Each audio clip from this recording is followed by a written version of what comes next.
Greetings, adventurers, and welcome back to the maze.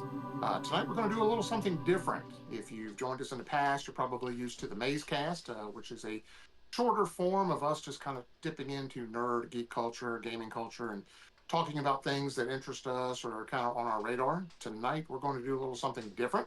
We're going to call this the Lost in the Maze podcast, where we're going to talk about the things we generally talk about, but probably go into a little more depth. We'll add some things like TTRPG news, new games that are coming out, and what our thoughts might be on those. Dip into the history of those, and then just kind of bounce questions off of each other, and then get some feedback from you guys to see what you think. So this is interactive. So if you would please give us a like, subscribe if you haven't already done so, and then leave us a comment down below on what you think of the things that we're talking about, or if there's anything you'd like us to see that we haven't talked about yet.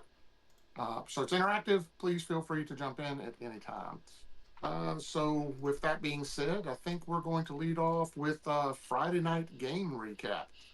Last night we got back into my 5e paid D&D game, which we've been away from the table for about a month now. Family vacations, kids getting out of school, things of that nature. But we finally got back to the table last night. When we had left off, our band of merry adventurers had made their way through the halls of Undermountain, had done a little looting, trying to get a little treasure, trying to pick up a few magic items, see what they could use or sell for their ongoing adventures. Unfortunately, it's like Skyrim. They've got a bunch of open side quests, and they've been avoiding the main plot line, despite my best efforts to hook them and pull them back in. Just like I Fallout, run it baby. Just like Fallout. Oh, what's the main just quest like line? Nobody cares. We're gonna go do this. nobody cares what main quest line. I'm too busy over here picking flowers. Save my So son. That guy sounds like an idiot. I don't think so. yeah, he can save himself. Yeah. So they their main plot line for those who are joining us new, they have basically through kind of no real fault of their own. A well-meaning rogue was kind of deceived by a goddess, the goddess Shar, We've been there. uh, goddess of goddess of night. They tricked the rogue into releasing a primordial back into the world. This primordial being Dendar, the night serpent, who had been locked away back when the gods had defeated the primordials thousands of years ago. Um, the egg that this creature was trapped in, this crystalline prison, was basically dropped into an active volcano, and it released the primordial back into the Forgotten Realms. No big deal. And the Yeah, no big deal. I mean, well, you wouldn't think it was because it's been about 6 months ago now, about a month of actual game time, and they have done other things, side quested, gone after other things. Um, they finally, after a couple of weeks, had picked up trying to find parts of what we're calling the Trinity Blade, which was a blade that the goddess Saloon, Torm, and Ao had formed, putting some of their own life essence into this blade so that they could strike down primordials. When it had struck Dendar and wounded Dendar enough that they could lock Dendar away, the blade was taken away and disassembled so that it couldn't be used again. Gods probably fearing it might be used against them. So they found the first part, which was the pommel of the blade, and they're out looking for the other two pieces. But then they got sidetracked, as parties do if you don't railroad them, and I don't railroad. So they basically went down into Undermountain, did a little hunting. They found their way into Skullport and decided, hey, we're going to open a brothel. And sought some information, sold some of the things that they'd picked up in Undermountain. We went ahead and got them to level up to level 12. So this is a generally higher level campaign than most people play through to. But hence the reason there are gods and primordials in it, so that we have something that will actually challenge them. So they have basically decided to go after the second piece finally. Dendar basically invades people's nightmares and feeds off of that negative energy, that fear, and slowly over time, this primordial is growing stronger. And the longer the party waits, the worse the battle is going to be for them. So I kind of have a ticking time chart that is going to basically decide where that creature's stats will fall when they eventually face her. But it'll be interesting. So Stick around. They are on their way to the Glacier of the White Worm to try to find the second piece of that Trinity blade. So stick around, stay in touch, listen to our podcast, and we play every other Friday. And when we record, we will go ahead and put up some game notes and stuff to let you guys kind of know where they are. But Stephen, I know you don't really play right now at a table, um, but we have talked about possibly running something virtually for you guys. Yeah, So yeah, yeah. If so that would the schedule ever gets a little easier, I mean, obviously we moved in March and things are kind of falling into place, and um, you know, um, my longtime girlfriend and all has been exposed to it and would be open to playing it, and trying to get a buddy of mine from work. His schedule nailed down. I think we'd get a game going, and because I'm there, it would be an absolute nonstop roller coaster of just BS happening all the time. Which, I mean, that's the kind of stuff I like to do. So, yeah, looking forward to that. I'm And sure you'll play a dwarf. You'll probably wind I up playing a mean, dwarf. if there's other races, they should just delete them out of the player's handbook because they're irrelevant. It doesn't matter. Just get rid of them. Yeah, Yeah, I mean, yeah, elf. Like, do I look like I work at Santa's workshop, or am I yeah. here to kick ass? Okay, so Do like, I look like Will Ferrell? yeah, I'm sorry. Oh, an elf, cool. I remember. Yeah, I'm not elementary school anymore. Okay, we play real races around here. That shit. Oh, so we'll jump into the next topic that we wanted to talk about, which is our content creator shout out. I want to shout out a great group of guys over on Instagram. They call themselves the Dungeon Report.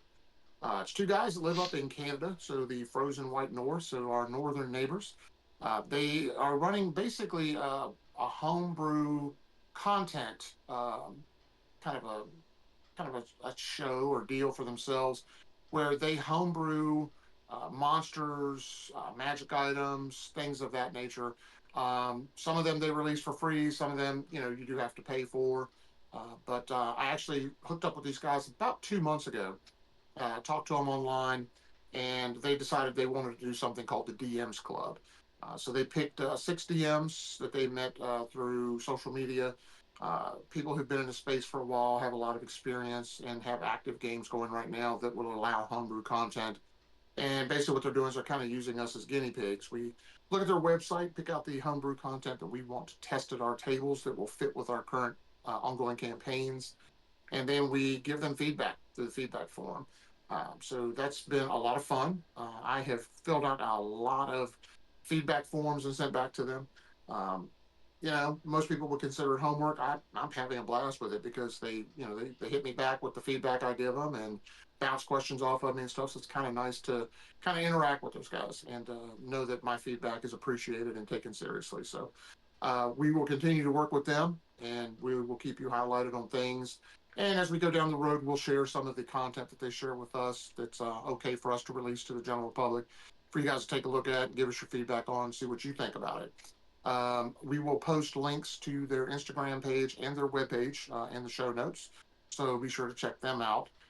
Um, Stephen, I know you have seen a couple of things that I've shared. Mm-hmm. I mean, and right now the Dunal Dancer they've got out is amazing, which is a calamity level creature. Mm-hmm.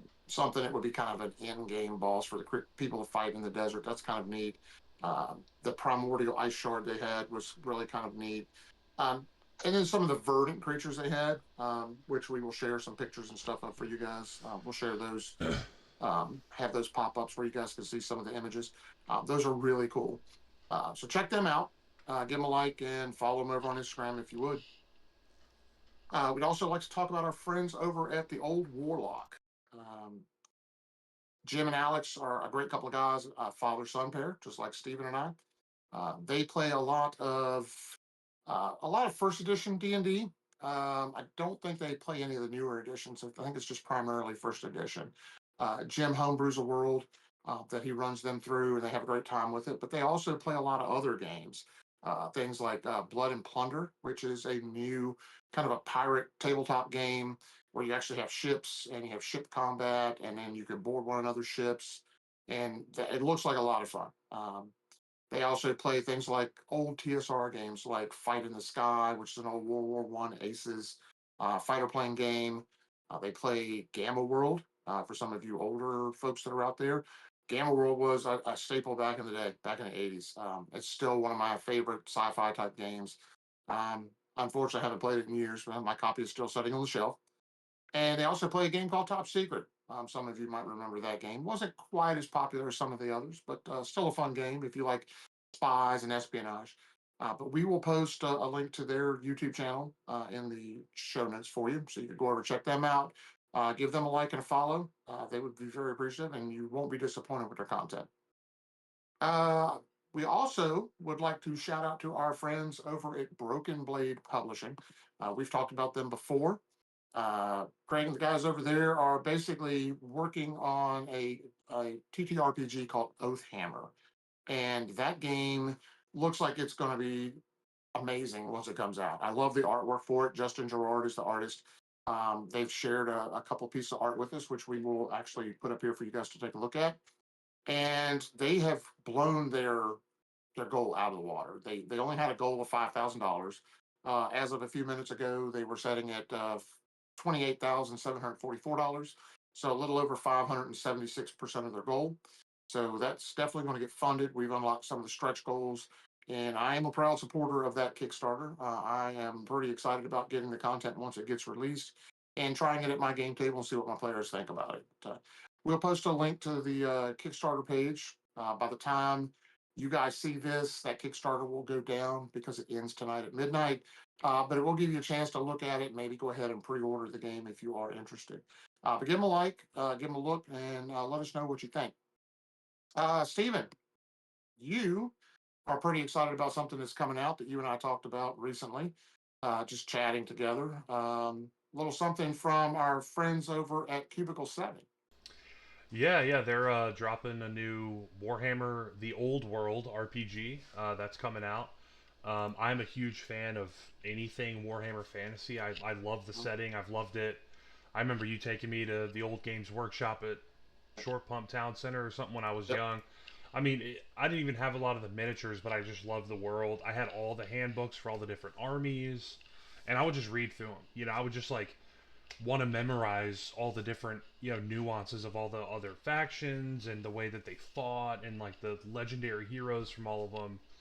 Um, and back in 2015, Games Workshop canceled the fantasy setting, or what's called the old world now. Mhm. And it like it was kind of I was disillusioned with the whole Warhammer setting after that. I liked 40k. I think everybody knows what 40k is. Um, Right. and 40k is great, but I always had a soft spot for the fantasy setting. That was always my go-to. I mean, just the in the books and in the on the tabletops things you would see online, just the scale of these melee conflicts and dragons and stuff. It was just so cool. Um, so when they canceled it and they moved all of their stuff over to what was called or still called the Age of Sigmar, it was like, oh, they're rebranding it. Well, no, that setting was completely different. It was like this else world story that was, I understand what they were trying to do. It just didn't really hit the mark for me, and Right. I completely fell out of that setting. And it looks like late last year they might have brought back the old world, but it still seems like they're spinning it up, and they don't have all the armies back yet. They don't have all the just all the support and the player handbooks and stuff that they used to have. So I'm glad to see that it's back, but um, it just seems like it's taken them a while. So it's really good to see that somebody else has taken up the banner here, and they're they have the IP for the old world, and they're going to make something of it. And from what I've seen on their Kickstarter page, it looks very good. They have this Cubicle 7 has a bunch of games already set. They have one in the fantasy universe. They have a couple 40k games. They have an Age of Sigmar game, which again, that's not my cup of tea, but apparently, obviously there's people out there that love it. So these guys know what they're doing. So to Right. see that they're taking this old world setting, they're releasing a new RPG set in it. I'm sure it's going to be awesome. So really excited to see that. I'm excited. Everything on the page, the art and the things that they've shown that's going to be coming down the pipeline is going to be it's exciting to be. It's for the first time for me in 10 years. It's exciting to be a fan of this setting again, which for a long time just hasn't been. And even when Games Workshop, or now they've rebranded to just Warhammer, but Right. even when they brought the game back, there was this feeling of like, well, y'all canceled this setting that people loved for 10 years. Like, do I even want to get back into it? But to Right. see other folks, take the IP and go places with it, it's awesome to see. It's made me excited again. Yeah, it wasn't really on my radar. I just kind of happened across it when I was scrolling through YouTube one day. A lot of my work at my day job requires me to do a lot of data entry, so I have time to kind of listen to podcasts and stuff in the background and kind of scroll through YouTube and find things to listen to as I work. And I just kind of happened across last week this Warhammer Old World RPG, and somebody was giving a review of it, and I'm like, yeah, how did this one get past me? And it turns out this guy's in the UK, and apparently Cubicle 7 is a UK based company, and they do have the IP. Apparently, they got the permission to use the IP for the game from Warhammer. And apparently, they just had some kind of a convention over in the UK where they showcased it and released a couple of uh, pre-release copies to some people that were content creators, and we've got a couple of reviews that we've kind of listened to, both of us, and we will post links to those for you guys in the show notes so you can listen to them yourself, kind of see what you think about the game and see if it's something that might be interesting for you and your players at your table. I'm definitely going to check it out. It's available for pre-order right now. They have different bundle packs you can buy, or you can just buy the individual player's book or DM's guide, game master's guide. But we'll post a link for that website and where you can find more information on those things in the show notes. So check that out. But yeah, that's something that's basically now definitely on both of our radars. So as we find out more and we learn more about the game, we'll let you guys know. So Yep. after that, we'd like to talk a little bit about TTRPG news. We're about a week behind everybody else reporting this, but Jeremy Crawford and Chris Perkins, both formerly of WASI, had announced their retirement last month. Said that they were leaving. They were kind of done with the space. They had done it for a while. I felt they had done all they could do. They had transitioned over from the 2014 rules to the new 2024 rules. Felt that the game was in good hands and it was time for them to depart. Well, it was kind of strange how they departed so quickly, one behind the other. And, to me personally, I kind of felt like there's a little something else going on here. It's not just as simple as two guys retiring. Both of them are younger than I am. Um, and I'm thinking there's no way that they're going to retire. They've both been heavily involved in the role play game space for a long time now. They're both DMs, they're both great game content creators, and they're just too talented for them to walk away and retire. So, strangely enough, they announced just last week that apparently both of them have been hired on at Darrington Press, which is the publishing arm for the Critical Role folks and their new game Daggerheart, which we'll talk a little bit about on a future podcast. I don't really want to talk about it until I actually get the game myself and kind of take a look through it and review it myself and see what I think. But I've heard mixed reviews. I don't really put a lot of stock in reviews because you've got people on one side that love it, but there are also people that are great big fans of Critical Role. So I'm not certain just how unbiased their reviews are. But then you've got people on the other side of the aisle that are bashing Daggerheart. Oh, it's too woke. It's they've got wheelchairs. They have pronouns on their character sheets. All things that don't bother me. I don't care about those things. But it just seems like these people are kind of latching on to things that really don't matter in the grand scope of things, just in a way to kind of ride the game down and just to trash it. And I don't really take those things seriously either. I prefer to get a game, kind of look at it myself, read through it, bounce ideas off my players, see what they think before I, decide whether or not it'll be something we play at our table. But I do find it very interesting that both Chris and Jeremy are winding up over at Darrington Press. I think that's a win for Darrington Press. I think those two will go on to do great things there and make Darrington Press a real powerhouse in the game space. So definitely a win for those guys. I'm happy that Chris and Jeremy are somewhere where they can feel back at home, and I wish them nothing but the best. There was an LA Times article, which I'll post a link to in the show notes as well, where Travis Willingham, who is the CEO, had made some comments that kind of lead you to believe that maybe they knew prior to their departure from WotC that Chris and Jeremy were getting ready to leave. And there may have been some conversations that were had to kind of let them know that the door was open for them if they were interested. So definitely more here than what everybody is saying. Uh, that in and of itself is really not you know all that suspicious. Mhm. I think it's great for everybody involved, but couple that with a couple of other departures from WotC. Todd Kennerik posted on X that he had been laid off from WotC, just not too long behind Chris and Jeremy departing. Uh, Todd was the senior. He is the senior content marketing strategist. Most of you will know him from the YouTube videos and stuff, and the content over on D&D Beyond, where he would interview Chris or Jeremy or some of the other people that were involved in the game content space. He would do interviews, talk to people, kind of get out into the public's eye what was going on. Um, Before he worked for WotC, Todd was actually a D&D. He was a content creator on YouTube, pretty popular as well. And I'm thinking that that's probably what he'll go back to. I did see an interview with him yesterday where he was talking to another D&D content creator about where he's at. He's feeling like he's in a pretty good space, but he is looking to get back into something. He's not willing to set on his laurels and just kind of take this line down. So we wish Todd the best. We'll see what happens with him. But then we also got news on X that Jess Lanzillo, vice president at WotC, has departed. Um, don't really know a whole lot about Jess. I know she's been heavily involved with the game and running of WotC, working closely with Chris Cox. But when you add all of these pieces together, Jeremy leaving, Chris Perkins leaving, Todd leaving, and now Jess leaving, um, that's a lot of people in the top tiers, the C-suite people that are leaving WotC.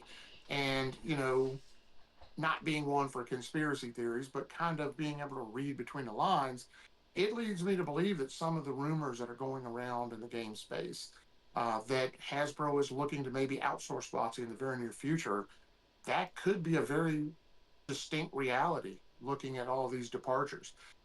They're getting rid of all the top tier people, the people that make the biggest salaries, keeping just behind the people that need to keep the machine running until such time as they can outsource it.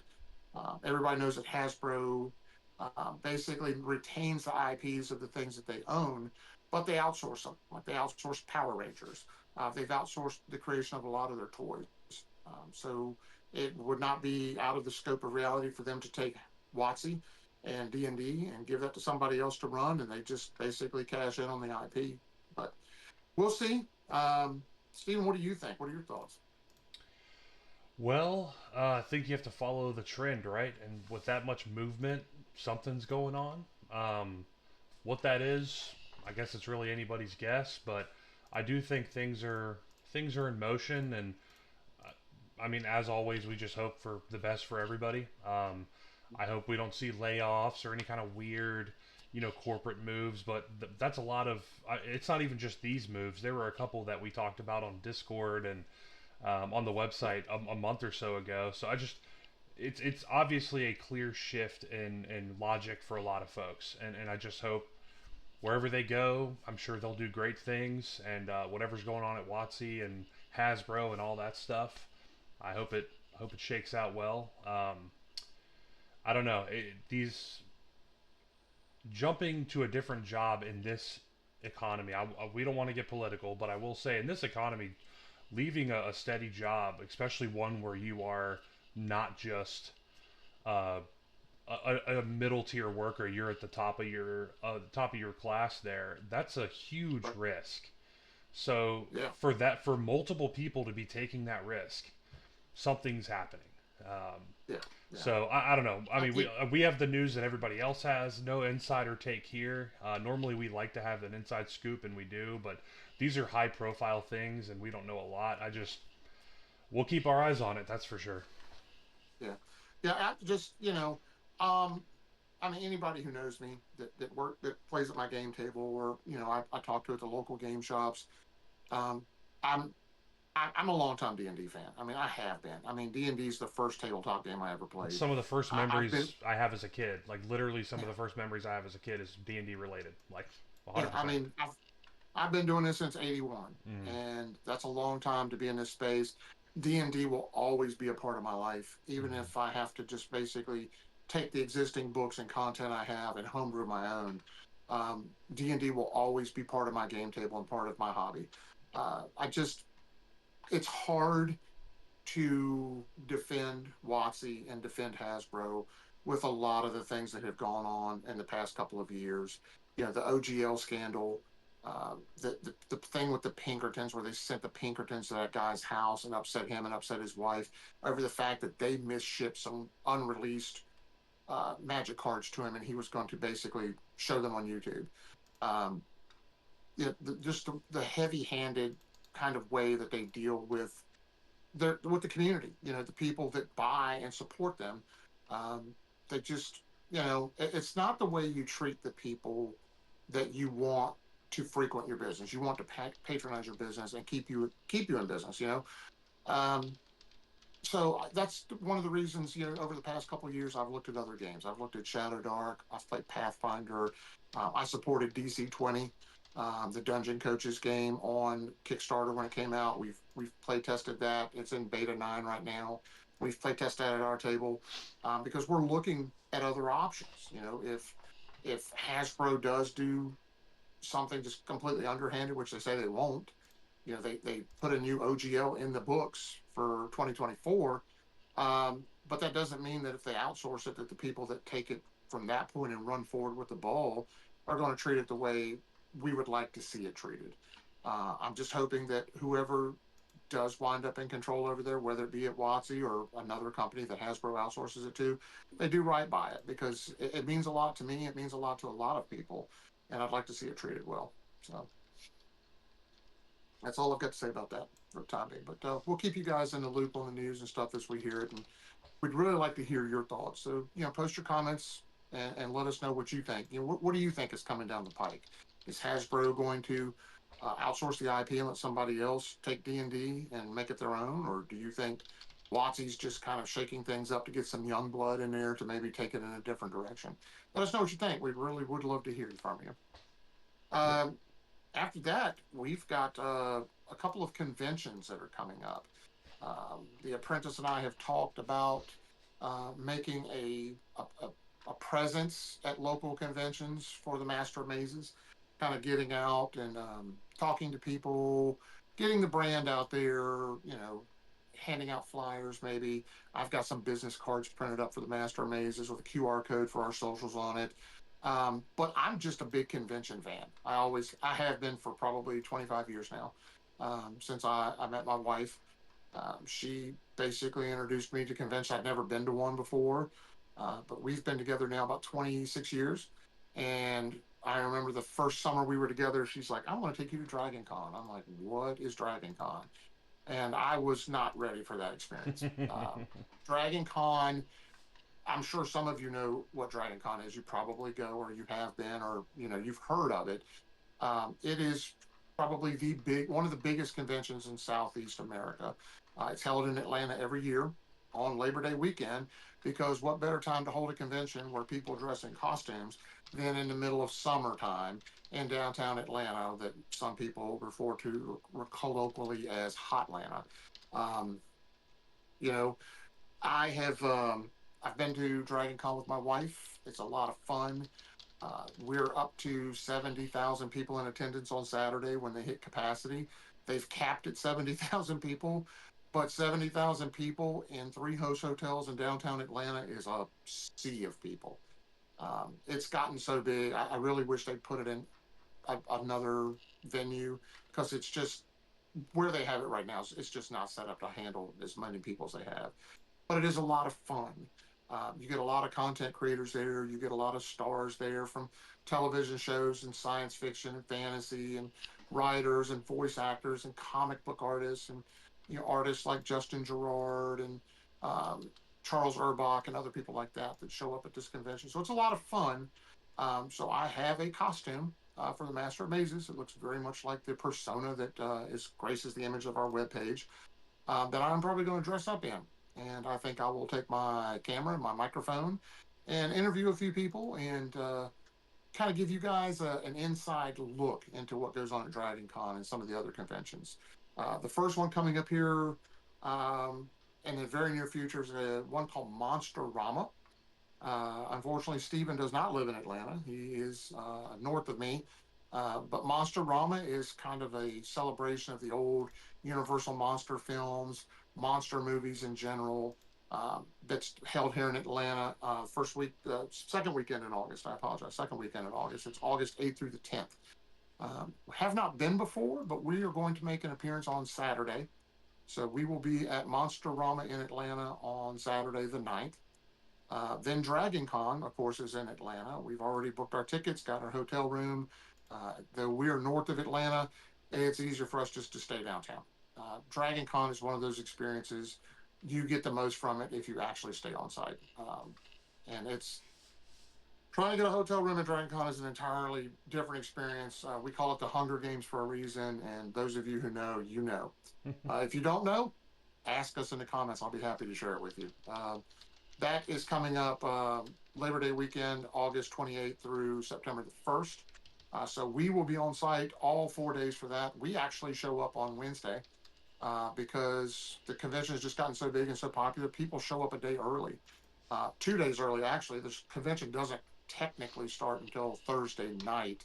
But we say that Wednesday's the new Thursday. So people show up on Wednesdays. They have get togethers. They have fan get togethers. They have people just get together and hang out, drink, and eat, and just kind of get to see each other because there's people that congregate at this convention every year, and it's the only time they ever get to see each other. It really is kind of an experience in and of itself. If you know, you know. If you've been or you have experiences, please post about it in the comment section. We'd love to hear from you and see what your experiences at Dragon Con have been. I've had some great ones. I've got to meet Larry Elmore there. I've got to meet Ed Greenwood. I have met Stan Lee, which for me was a childhood dream come true. I've got to meet some great artists and some great content creators and talk to them. The guys from Catalyst Game Labs that do Battle Tech. Just a lot of great people, a lot of great vendors, a lot of great artists, and a lot of great con attendees that have become friends over the years for me. People that I still stay in touch with to this very day, even if they don't come to the convention anymore. After that, we've got Multiverse Con coming up in Peachtree City, which is southeast of us, kind of over in the Norcross area, if you're familiar with it. That is coming up October 17th or October 19th. So we will be there on Saturday the 18th. Just one day, but we again want to get out, make our presence known in the space, meet some new people, and bring some attention to the website and to our podcast here, and see what we can do by getting some more people involved and getting a little more engagement. So, Stephen, I I've don't know, I was gonna say do I've you got a have conventions in your area? I was about to say I actually have a couple, and I'm actually checking to make sure I have the right dates here. But I have two confirmed that I'm going to. GalaxyCon in Richmond. That's March Right. of 2026. I We've been already to got. that one before. Yeah, it used to be Wizard World, whatever. We Used to be, went. well, yeah. Well, at least it was held at the convention center, and that was like the big one here. I don't think they come anymore. So since then, they've had GalaxyCon come, which I've been to, and it's fun. So You know what? that's I've got a couple of pictures of you at with the Wizard Joker. World Yeah, with the with the Joker. Joker Yeah, and with yeah. Krampus. So we will post those up. Um, We're going to put them right in here where you guys can see them. yeah, There's some yeah. great photos of Steven. But there is a couple more. They have a sister convention run by the same people, I believe, called Nightmare Weekend, Ooh, and that okay. What's that one is about? it's exactly what you would think. It's like a Horror. Halloween horror Okay. convention that they have going on in October, and it's actually, I mean, maybe it's not as popular as the other one, but it's very popular. Last year, some guys and I from work wanted to go, and we thought we were early, and we tried to get tickets. No way. There was no getting in. We were like Wow. 2 months ahead, and they were already sold out. Um, just to name some people going this year, James Marsters, which you would know as Spike from Buffy the Vampire Slayer, is going to be Yeah. there. Yep. Um, Matt Ryan from like Assassin's Creed and the Constantine That's right. animated series is going to be there. Um, Alyssa Sutherland, who played the mom in the new Evil Dead movie, she's going to be Okay. there. Brett Wagner, who was Leatherface, is going to be there. A bunch of people. This year seems pretty big. So I'm excited about this year. A bunch of voice actors from video games are going to come. Right. So it looks really good. Last year I wish I could have gone last year, but again we could not get in. Yeah, a So lot. What you're going to find with conventions is they have a tendency to sell out fast. yeah. Especially smaller conventions because just depending on venues, they may cap attendance, Mm, and they'll start selling tickets, and when they do, you got to get tickets pretty quick. Like I know we go to Dragon Con every single year. yeah. We've missed 1 year in 26 years. This will be my 25th Dragon Con. This will be Mm-hmm. my wife's 30th Dragon Con. Mm-hmm. Just to kind of give you an idea of how often we go. But they put tickets on sale on Saturday and Sunday and Monday at Dragon Con. So we normally on Saturday we go by the Dragon Con store that they have set up a couple different places, and we buy our tickets for the following year because we know we're going to go. Mm-hmm. So we just go ahead and buy our tickets and get your tickets at the cheapest price, which is like $100 a head. But that $100 ticket buys you attendance for Thursday, Friday, Saturday, Sunday, and Monday. So I mean, you're getting a 4-day experience out of it, and it's worth every penny. It really is. I mean, if you've ever been to Dragon Con, it's worth it. Just look at some of the pictures from the past. You'll find there's some great cosplays at Dragon Con. There are a lot of great panels at Dragon Con. The artists and stuff that show up there are amazing. Their vendor room is insane. Um, I have found some great things in the vendor room, things I've never seen anywhere else, um, from people that come from all over the country to sell at Dragon Con. Mm-hmm. And the people that show up. I mean, I know that um, there's a lot of people coming. Deborah Wool's coming. Oh I'm yeah, really excited about that. from my Daredevil show, man. Yeah, I from saw Daredevil. that. Yep, good for her. Um, but I mean, I liked her in Daredevil. I don't have a problem with her in She was Daredevil. good in But True the Blood thing that too. True Blood. But the thing that excites me the most is she is an avid fan of Dungeons and Oh Dragons. yeah, she runs a Dungeons and Dragons like show on YouTube. Yeah, she has DM'd a lot of shows and streamed a lot of shows that she where she's the actual DM. Mm-hmm. She's been players in a lot of shows. Like she's been on Faster, Purple One, Kill Kill Kill, Mm-hmm. and she, in my opinion, is a great DM. She's very passionate about it. So I'm going to try to see, and I don't normally go and get autographs and things of Mm-hmm. that nature, but I'm going to see if I can get in her line if it's not too bad and get her to autograph my 2024 Monster Manual. Yeah, that would be cool. Because That'd I be think a that would be awesome. that'd be a cool thing to And, have.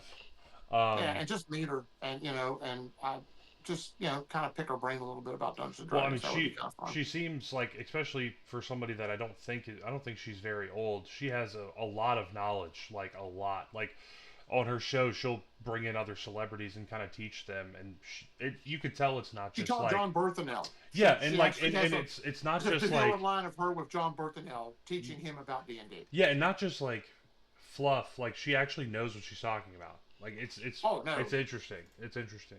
yeah, she has got a ton.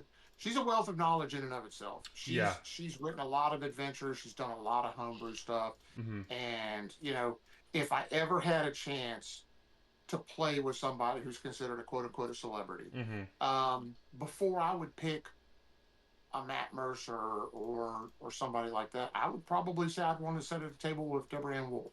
Yeah, I yeah, really would. she seems like a an actual stud. Um, Yeah, I think she would be a lot of fun to so play.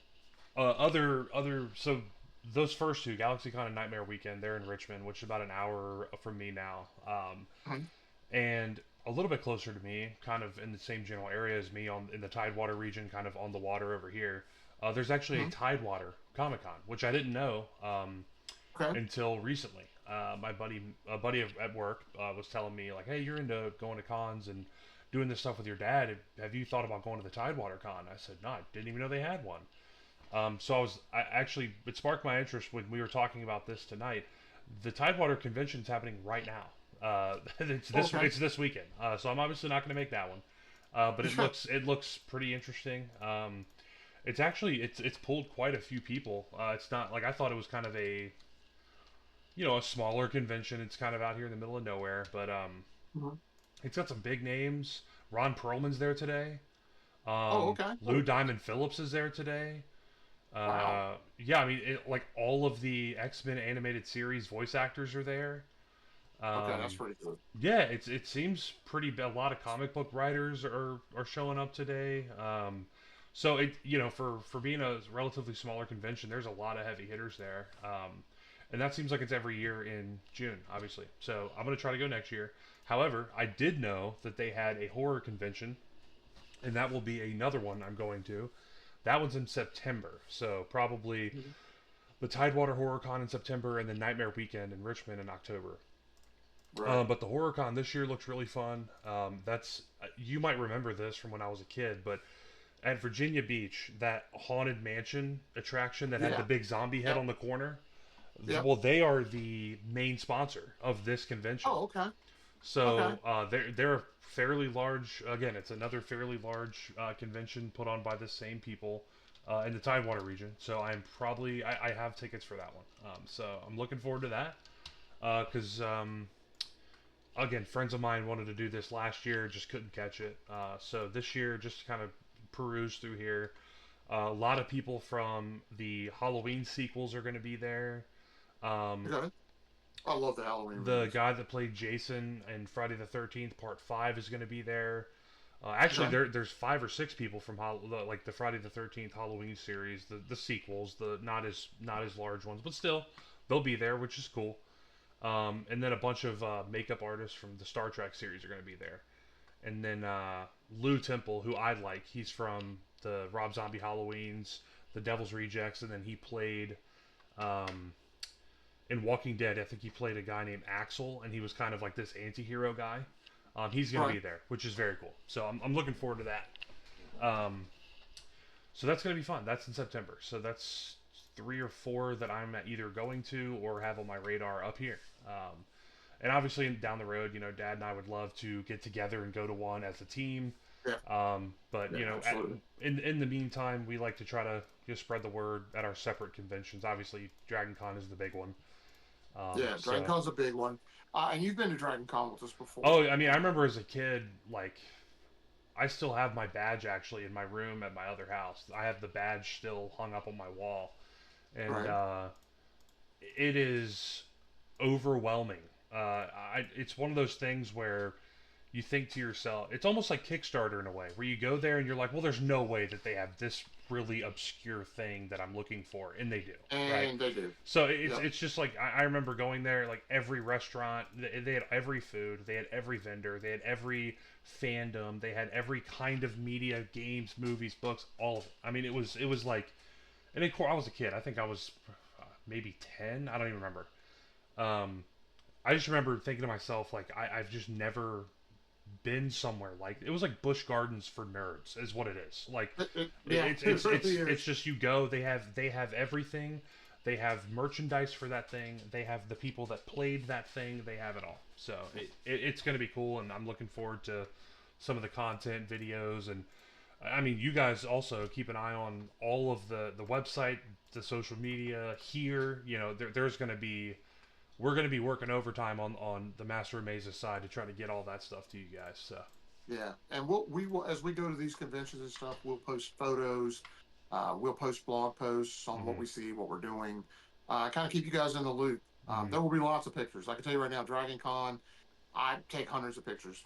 Some of the hmm costumes I like, uh, people I get to meet and talk to, just sights and sounds. The parade, Dragon Con has a parade every Saturday where people in costumes from the different fandoms get up and we basically walk down Peachtree Center. We just walk right through the center of downtown. hmm And that's been a lot of fun to do. I've actually participated in the parade 4 times now.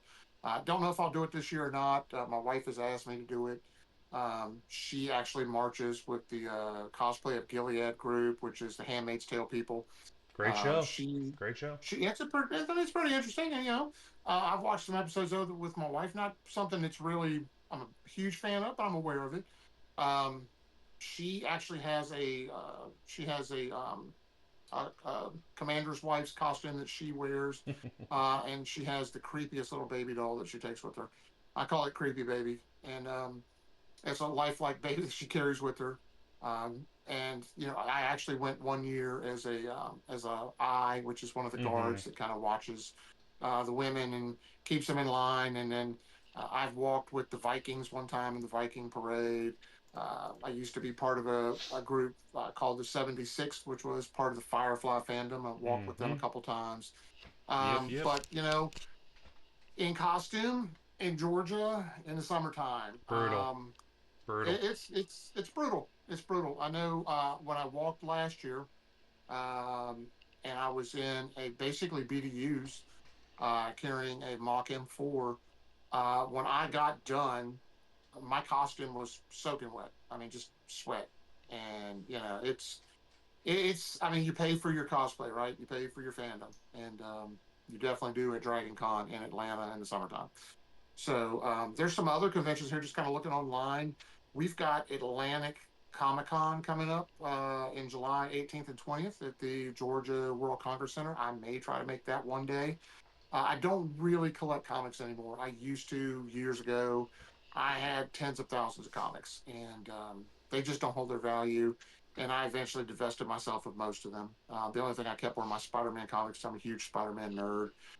That's a subject for another day.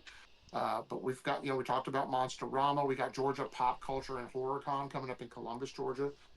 There is Dragon Con, of course. We've got ThunderCon coming up in Tifton, Georgia, which is down south of us. You've got Georgia Horror Fest, which we talked about. Nightmare Weekend is in Savannah. We got Augusta Anime Fest. And then we got Anime Weekend Atlanta, which is always held the weekend before Christmas. So we will probably make Anime Weekend too. I'm not really much into the new anime. I prefer the older anime, things like Robotech, Record of Lotus War, things of that nature. Though I do like Attack on Titan. I think that's a great anime.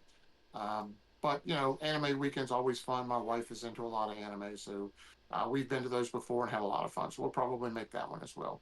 But Did we'll keep you guys in the loop. Did you say you were going to the Savannah Nightmare Weekend? I may try to make it. I don't know yet. Just This so you is know, that Nightmare Weekend is the same one I'm going to. It's not the Savannah one, but it's the same company that puts it on. The right. GalaxyCon company runs both. But I will say, one guy that's going to be at the Savannah one that's not going to be at the Richmond one that really makes me sad Yep. is David Howard Thornton, aka Terrifier Art the Clown. Oh, He will okay. be at the one. When I saw that, I was a little bit jealous because that's bullshit. Because I've always wanted to meet that guy. Mostly, I mean, most of the people are the same. There's a couple differences, but he's going to the Savannah one. He will not be in Richmond, and that is awesome. Also, an honorable mention.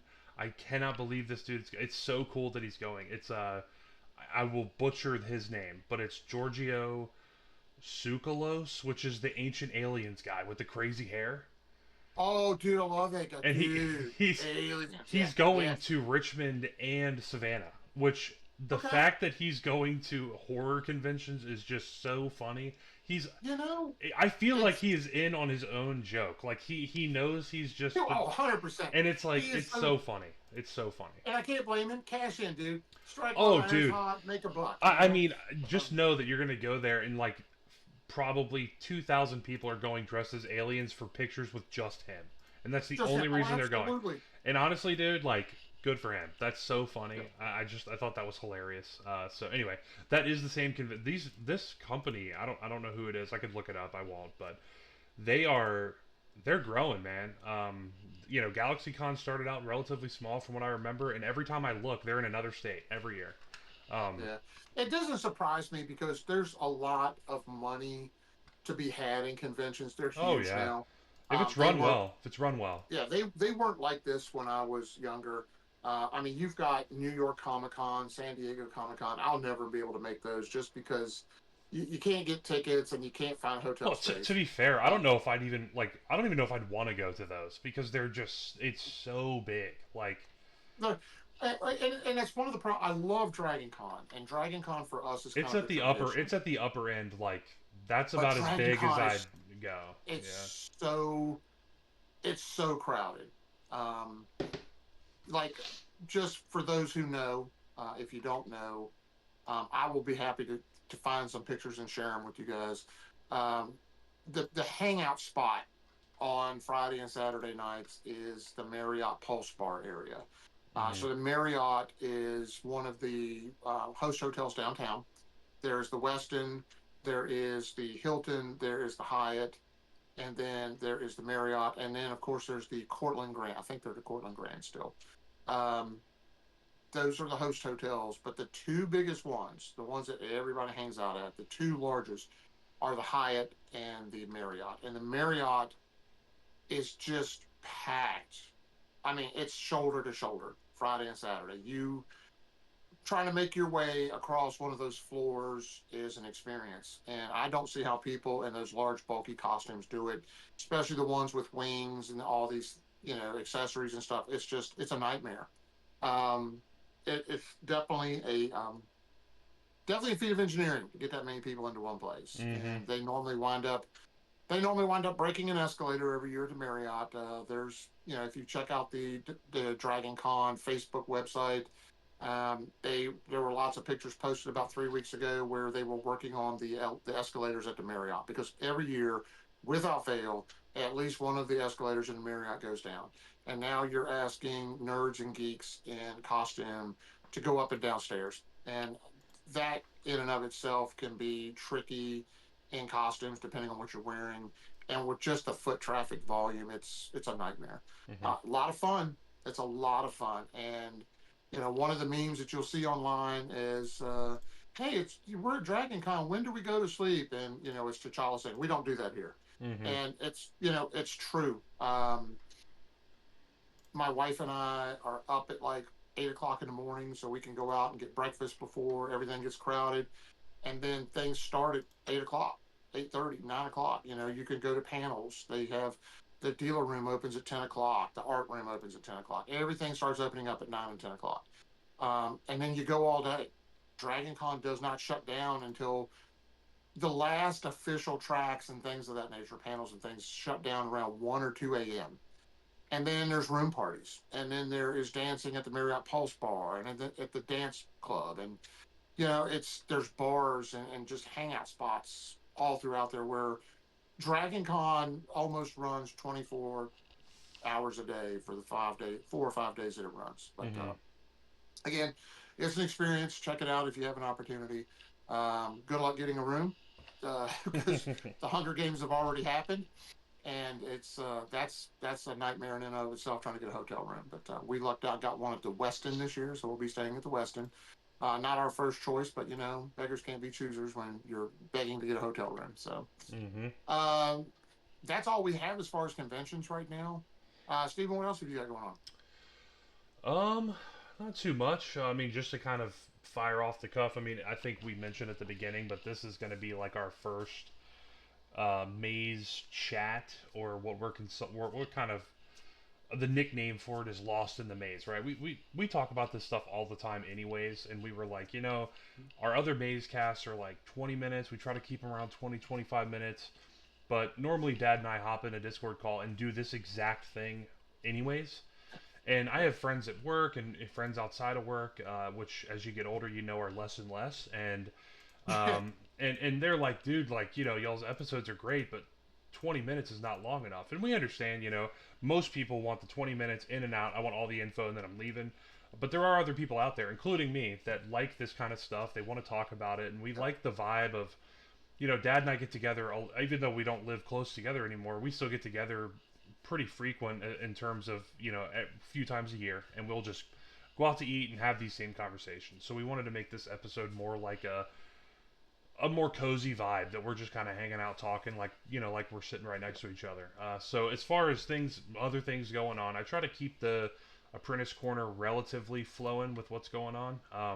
Boy, has it been flowing of late. Yeah, I The mean, I've been content that going is ham. flying out over there is Yeah, crazy.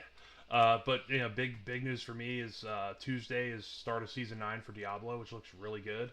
Yep, Um, yep. I mean, there's werebears. already, I mean, dude, you had me at werebear. yeah, I mean, So, I'm obviously a werebear nerd, and there were some interesting nerfs this season, going into like overpower, which the werebear class kind of leans into. But mhm. they've done, even since I posted this yesterday. There's been changes even since then, where Wow. they've scaled back some of the nerfs and they made some buffs. And I think Werebear Pulverize is going to be dope. I can't wait to play it. So that's coming Tuesday, which is going to be dope. And let's see. As far as games, that's really all that's on my radar. I mean, obviously, there's always games coming and going. Yeah. I am, I guess, cautiously optimistic for Witcher 4. I said that in another post. Right. I love the Witcher games. Witcher 4 seems to be, well, it's actually good and bad. Witcher 4 looks alright, but the reason it doesn't look better is because, and I don't even know if I posted about this, I probably should, but a lot of the developers from CD Projekt Red that made Witcher 3, which is probably one of the best games of all time, Right. um, they left and they made their own. I didn't know this, but they made their own studio at the end of Witcher 3 because they didn't want to work on Cyberpunk, and I mean that game was a mess when it came out. It's good now, but it was a mess for like a year and a half. Right. Well, this whole time they've been cooking up a game called I think it's called Rise of the Dawn Walker. Let's see if I can find it on the fly here. It looks incredible. It's a game where I think you're playing as a vampire, um, Okay. the blood of the Dawnwalker. But Further down one. yeah, Okay. you're playing as a vampire, and in this it looks a lot like Witcher 3. The gameplay looks a lot like Witcher 3. So Witcher 4, I don't really know. The Dawnwalker Right. looks incredible. That game So comes out. is this kind of like a Blade type thing? Because I'm a fan of the old Blade comics. I like the Blade movies with Wesley Snipes. I I even think like the Blade. I even like the short-lived Blade television series, sure. uh, which we could talk about at some point. Um, I'm just a fan of Blade, and hunting down vampires and killing them. I Yeah, like, and a movie we could always talk about at some point in the future is John Carpenter's Vampires. That was an amazing movie. yeah. Um, but something like that to me would be fun to play. Well, they just dropped like a 21. Now I'll send this to you offline, and then we can decide kind of what we want to link. They dropped a But 21-minute gameplay trailer, 21 minutes of holy gameplay the other crap! day, Okay, and then they dropped I think this is probably a year ago, 5 months ago. They dropped their initial trailer, right, and the just in the 4 minutes of this trailer, the setting and the ambiance and just how dark this story looks like it's going to be just looks awesome. So that game for me is like the biggest one I'm watching on the horizon. Diablo always comes and goes. And sometimes there's a season that I don't really sound. It doesn't sound interesting. So when Diablo's not popping off, I play other smaller things, but nothing major. yeah. This one's on the horizon. I'm super excited about it. Um, and then You, kind you of know a what they need? what's that? You know what they need? Somebody needs to make a new Left 4 Dead game. Well, Why do we not have a new Left 4 Dead game? well, the Apprentice Corner has a potion for that. So It does. I put up a post about that even. Well, kind of about that. The game that tried to be the next Left 4 Dead was called Back for Blood, and it was made by Turtle, the original studio. Which I'm not going to go into this because I have God knows how much I wrote about it in that article. But long story short, the studio that made the Left 4 Dead IP, they tried to go out on their own and make the spiritual successor, and there were some cool things in it, but it just didn't really hit right, and they couldn't make it Left 4 Dead because Valve still owns the rights, so they had to make a Right. different setting. And to their credit, it was an interesting setting. It was a lot like the show The Strain on Hulu, if you ever watched that, I which have is watched it. a That's a that's very a good yeah, series. it's a banger show. But It they really they is. went that direction, kind of like vampire infestation style, and it was cool. The gameplay was relatively all right, but it almost had like an identity crisis because the game had Left 4 Dead style gameplay and a gameplay loop where you would run from safe room to safe room, but there was like loot in the game where like you could pick up a shotgun, but that shotgun could be like common, uncommon, rare, legendary, or whatever. And Right. it seemed kind of random. So you could have runs where you would have like you wouldn't get a good weapon, and by the end of the game you were shooting like pillows at the things and they would just run right through it. And it's like that in Left 4 Dead, you picked up a shotgun. It was a shotgun. There wasn't any Yeah. rarity. Like there none of that No. existed. And then they also had this system which I kind of liked in Back for Blood, which was it was almost like a deck system, like trading cards, and every Right. character had their own deck of cards that was like their skills. And at the beginning of a run, you would draw a hand, and that was like, okay, my character has these skills that I can use. And every time you got to a safe room, you could draw another card, or you could alter a Right. card or upgrade. It was a cool system. But that game and games like World War Z, which I mentioned in that post as well, they tried to take that Left 4 Dead, formula and the spirit of that game and turn it into something newer. But all of them failed for one reason or another.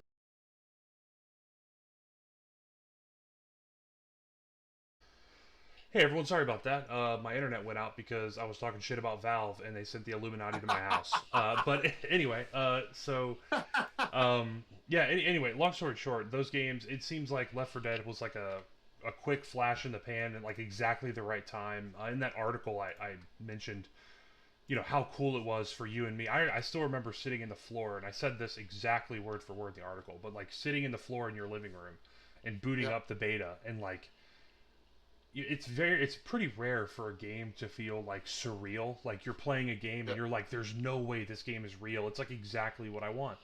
And that's how Yeah. Left 4 Dead felt. Like I remember going down the fire escape into the apartment in the beginning of the No Mercy campaign, and going through that small apartment kitchen, and you take a left and there's the living room. And Yeah. we played it 100 times over, and I was like, this Oh yeah. game, I couldn't get over how awesome that game felt. And That was a game that was a lot of fun to play, and the replayability on it exactly, yeah, was great. I mean, we played that game through so many times, yeah. going through all the chapters, beginning to end. Just I don't I probably don't want to know how many hours we spent on it, Oh, but it was a lot of dude. I fun. mean, over the years of both games, and like they did the smart thing when Left 4 Dead 2 came out. They just ported over the first game into the second game with the updated graphics and the Yeah. melee combat that they added in the second game, where you could swing Yeah. guitars around. I mean, they just did Yeah. it right. The game felt good. You could play it the same level over and over, and it just didn't feel like, okay, I've done this. I don't want to play this anymore. And like every other game I've played, Back for Blood, World War Z, you name it. They've all had a cool little spin or two in there, but they just didn't have the staying power that Left 4 Dead had. And Yeah. that, and honestly, like part of me feels like I'm just getting old, and a lot of the games that I like, it's just like it's fewer and farther between that a game comes out and I'm like, oh wow, this is great. Right. And I know there's a lot of complaints about Diablo and things that it does or doesn't do, but at the end of the day, that game, every 3 months they drop a new season, they add new things to do, and Hmm. they give you a reason to log in again. So like that's the Right. biggest thing. That's the best thing a game can do. It Yeah. is give you a reason to come back. However, I was talking about that Dawn Walker game. It looks very good. And that leads me to probably the last game I want to talk about, or because I'll sit here all night.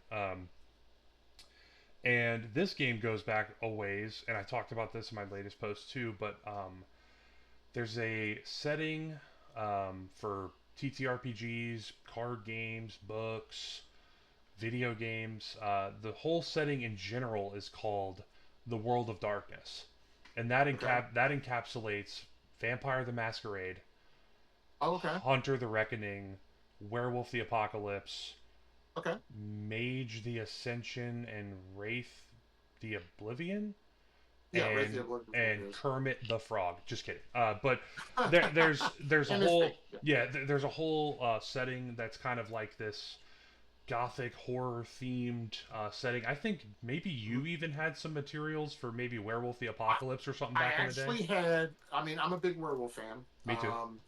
I love every werewolf movie. I watched a couple werewolf movies today. Dog soldiers. But Dog yeah, soldiers. Dog Soldiers, not the second one. Fuck the second one. Nah, The dude. first one was really good. OG Dog Um, Soldiers is the goat, man. so it is a cult classic It's that great. really should have been bigger than it was when it came out. True. But I had back in the day the Werewolf the Apocalypse books, Mm-hmm. because I'd had a couple friends that back in the day we played everything. We played Dungeons and Dragons, we played BattleTech, Mm-hmm. and then one of them introduced me to Vampire the Masquerade. I'm like, okay, Yeah. we'll play Vampire, and I played a Gangrel. Mm-hmm. It was a lot of fun. It ended with a lot of PvP. That left a bad taste in a lot of people's mouth, and that group kind of broke up. But I picked up the Werewolf the Apocalypse game. I still have the hardcover book Mm-hmm. from back in the '90s, and it was a very fun game. It was just hard trying to find a group to play it. And I also picked Yeah. up Hunter the Reckoning So, because the Hunter book I thought was just amazing. yeah. And I actually at some point, being the nerd I am, wrote some. My wife and I actually co-wrote some fan fiction for Werewolf Apocalypse, Vampire Hmm. Masquerade, and Hunter the Reckoning. Yeah, I'm a Uh, huge fan of the World of Darkness setting in general, just because it is a smaller set. Like, not as many people play it, but there is a crazy devoted following to this world that like I said, oh yeah, I mean, it encapsulates so much. All the different IPs that are involved with it. yeah. Anyway, there was a great video game called Vampire the Masquerade Bloodlines, which came out when I was younger, and it was Hmm. a uh, RPG where you played as a vampire and you did a bunch of stuff. And that game, for its time, was incredible. Like the things that it did and the ways you could play were very ahead of its time. And Right. since then, the Vampire the Masquerade IP has been kind of reserved for only like pick your own adventure style. Like they have games on Steam where it's basically it almost plays like Daniel and Rose Estes, their Choose your books. Daniel's Yeah, first books. it Yeah. works just like those, but in video game format. Okay. And Anyway, they've stuck to that because those games are more about the story. That's not. I mean, there is action, but a lot of it is about the different covens fighting for power and all that stuff. So a lot of it's story driven. But Okay. A couple years ago, Paradox, who's a fairly large studio, and well, I think it's different now. Either way, they announced Vampire the Masquerade Bloodlines 2, and I was like, holy shit, that game, the original was so good. Um, and it seemed like it went through development hell for a while, and it like wasn't really getting any traction. Like they drop a trailer, and then you wouldn't really hear much from them. Well, eventually, it got to a studio called the Chinese Room, and Paradox, of course, picked it up, like I said, and they say by the end of this year that game is going to come out. Okay. And I'll just for the description of this video whenever it comes out, I'll get Dad some links so y'all can check out that and some other things we were talking about. But the trailer is like one of the coolest trailers I've seen for a game before, and if the gameplay looks even remotely close to what they're showing, it's gonna be sick. So I can't wait for that. There was a Vampire the Masquerade game that came out a few years ago called Blood Hunt, and it was like a battle royale game. It was like 50 players would go into a city together, and you could be on teams of three. And Okay. you like your classes were the different vampire clans. So like every class, like the Ventru played a little bit different from the Nosferatu clan and stuff like that.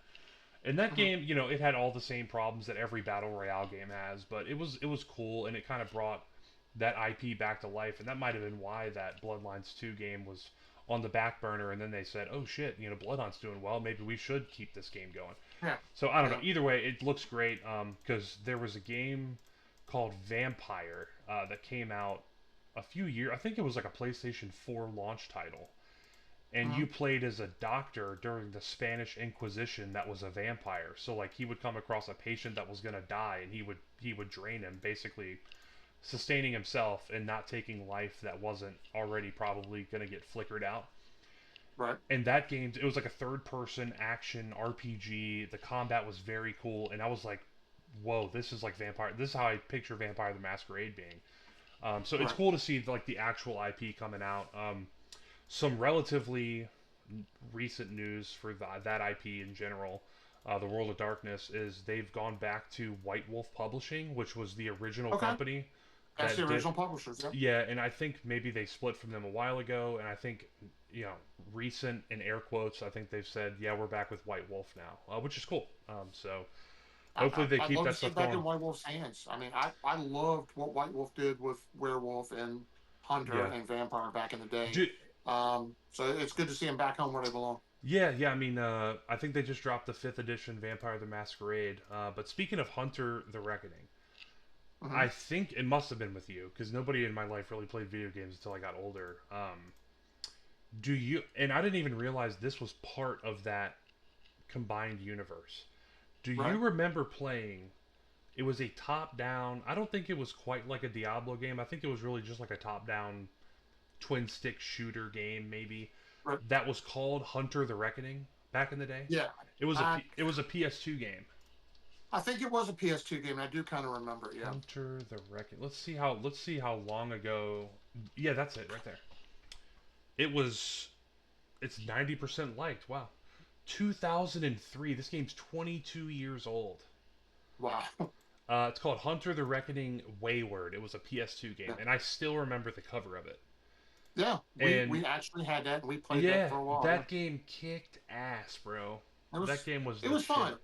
I Yeah. mean, it's kind of fun. You know, you've got the world of darkness, you've got your supernatural creatures, your vampires, you've got your werewolves and things of that nature. But it's kind of nice to have everyday people that are kind of out there and involved. You know, they're fighting. You know, like Yeah. you think about you think about like the Blade movies, the Marvel Blade movies, where Blade had his human hunters that would help him Mm-hmm. take care of the vampires and stuff, and you know you kind of see that as kind of your character in the hunter. Sure. Yeah. Um, and you know, I meant like I mentioned, we had some fan fiction my wife and I did, where I actually had we had this whole thing planned out where it was like an ancient vampire that was living in Atlanta, and he lived in an old antebellum home Mm-hmm. in the old area of town, and he was basically a vampire lord. He had some vampires in Atlanta, and then we had a character that we wrote in that was the hunter, Mm-hmm. that was basically brought in to kind of extinguish his vampire nest. So Yeah. it was kind of fun because he actually teamed up with a werewolf. You Mm-hmm. know, because werewolves and vampires are not friendly. Right. So this werewolf was helping him to kind of hunt down and destroy these vampires. So it was a fun fiction, but the hunter game was a lot of fun because you're kind of like that human element fighting back the tide of darkness. Right. You know, which is a lot of fun. Yeah. So Yeah. No. So I mean, definitely anyway. like to see something like that come back. Yeah. Blast from the past there, but anyway, hope Bloodlines 2 comes out. That game looks dope, and kind of to spin off of there. I mean, I'm kind of all over the place because again, this is kind of what we talk about when no Yeah, cameras are on. But all organic people. I was thinking No about script. why. So like when I was coming up, Blade was obviously big, Hmm. and number one, where's the new Blade movie, bro? Like they have been talking, So they there teased was it in the actually Eternals, and then Blade, Wesley Snipes Blade was in Deadpool 2 or 3 or whatever, and yeah, there's still no Blade. he was in Daredevil. He was in Deadpool Wolverine. Yeah. And that was kind of neat to see him. Oh, it It was was kind of neat awesome. to It see. was it It was was nice awesome. to see X-23, who they never did anything with. Yeah, and she Um, deserved more than that. and quite honestly, to see Jennifer Garner's Electro back was awesome. Very cool. Even But though here we are I'm a getting off topic again. yeah, of course. But so I actually there's a podcast I listen to called Clownfish TV. I Yeah. don't know if anybody is a listener, but they talk about all things nerdy, geekdom, movies, comic books, TTRPGs, things of that nature.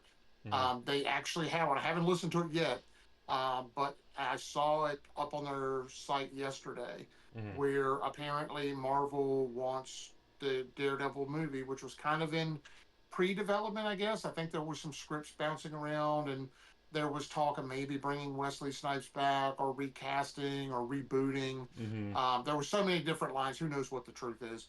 But Clownfish TV actually has something out right now on their website in the past day or two, where they're talking about the Blade movie, and apparently that Disney's going to let it go. So it looks like that's going to be dead on. That's going to be What dead before it even gets to the hospital. So which like sucks um, because at the end, so like yeah, again, we don't try to talk too much crap about anything here because I just don't like to be that kind of person. But yeah, at the end of the Eternals, which that movie was kind of a nothing burger in terms of what it added to the overall cinematic universe, which is that's fine. Not everything other has than to other be. than kind of other than kind of showing you a celestial, I it will really to say, me it yeah, didn't add a whole lot. that end scene where you got to see the celestial come, like how the scale of it on the planet as he flew in, Yeah, yeah, that was incredible scene. yeah. Like just the cinematography of it in general was awesome. But um, the end where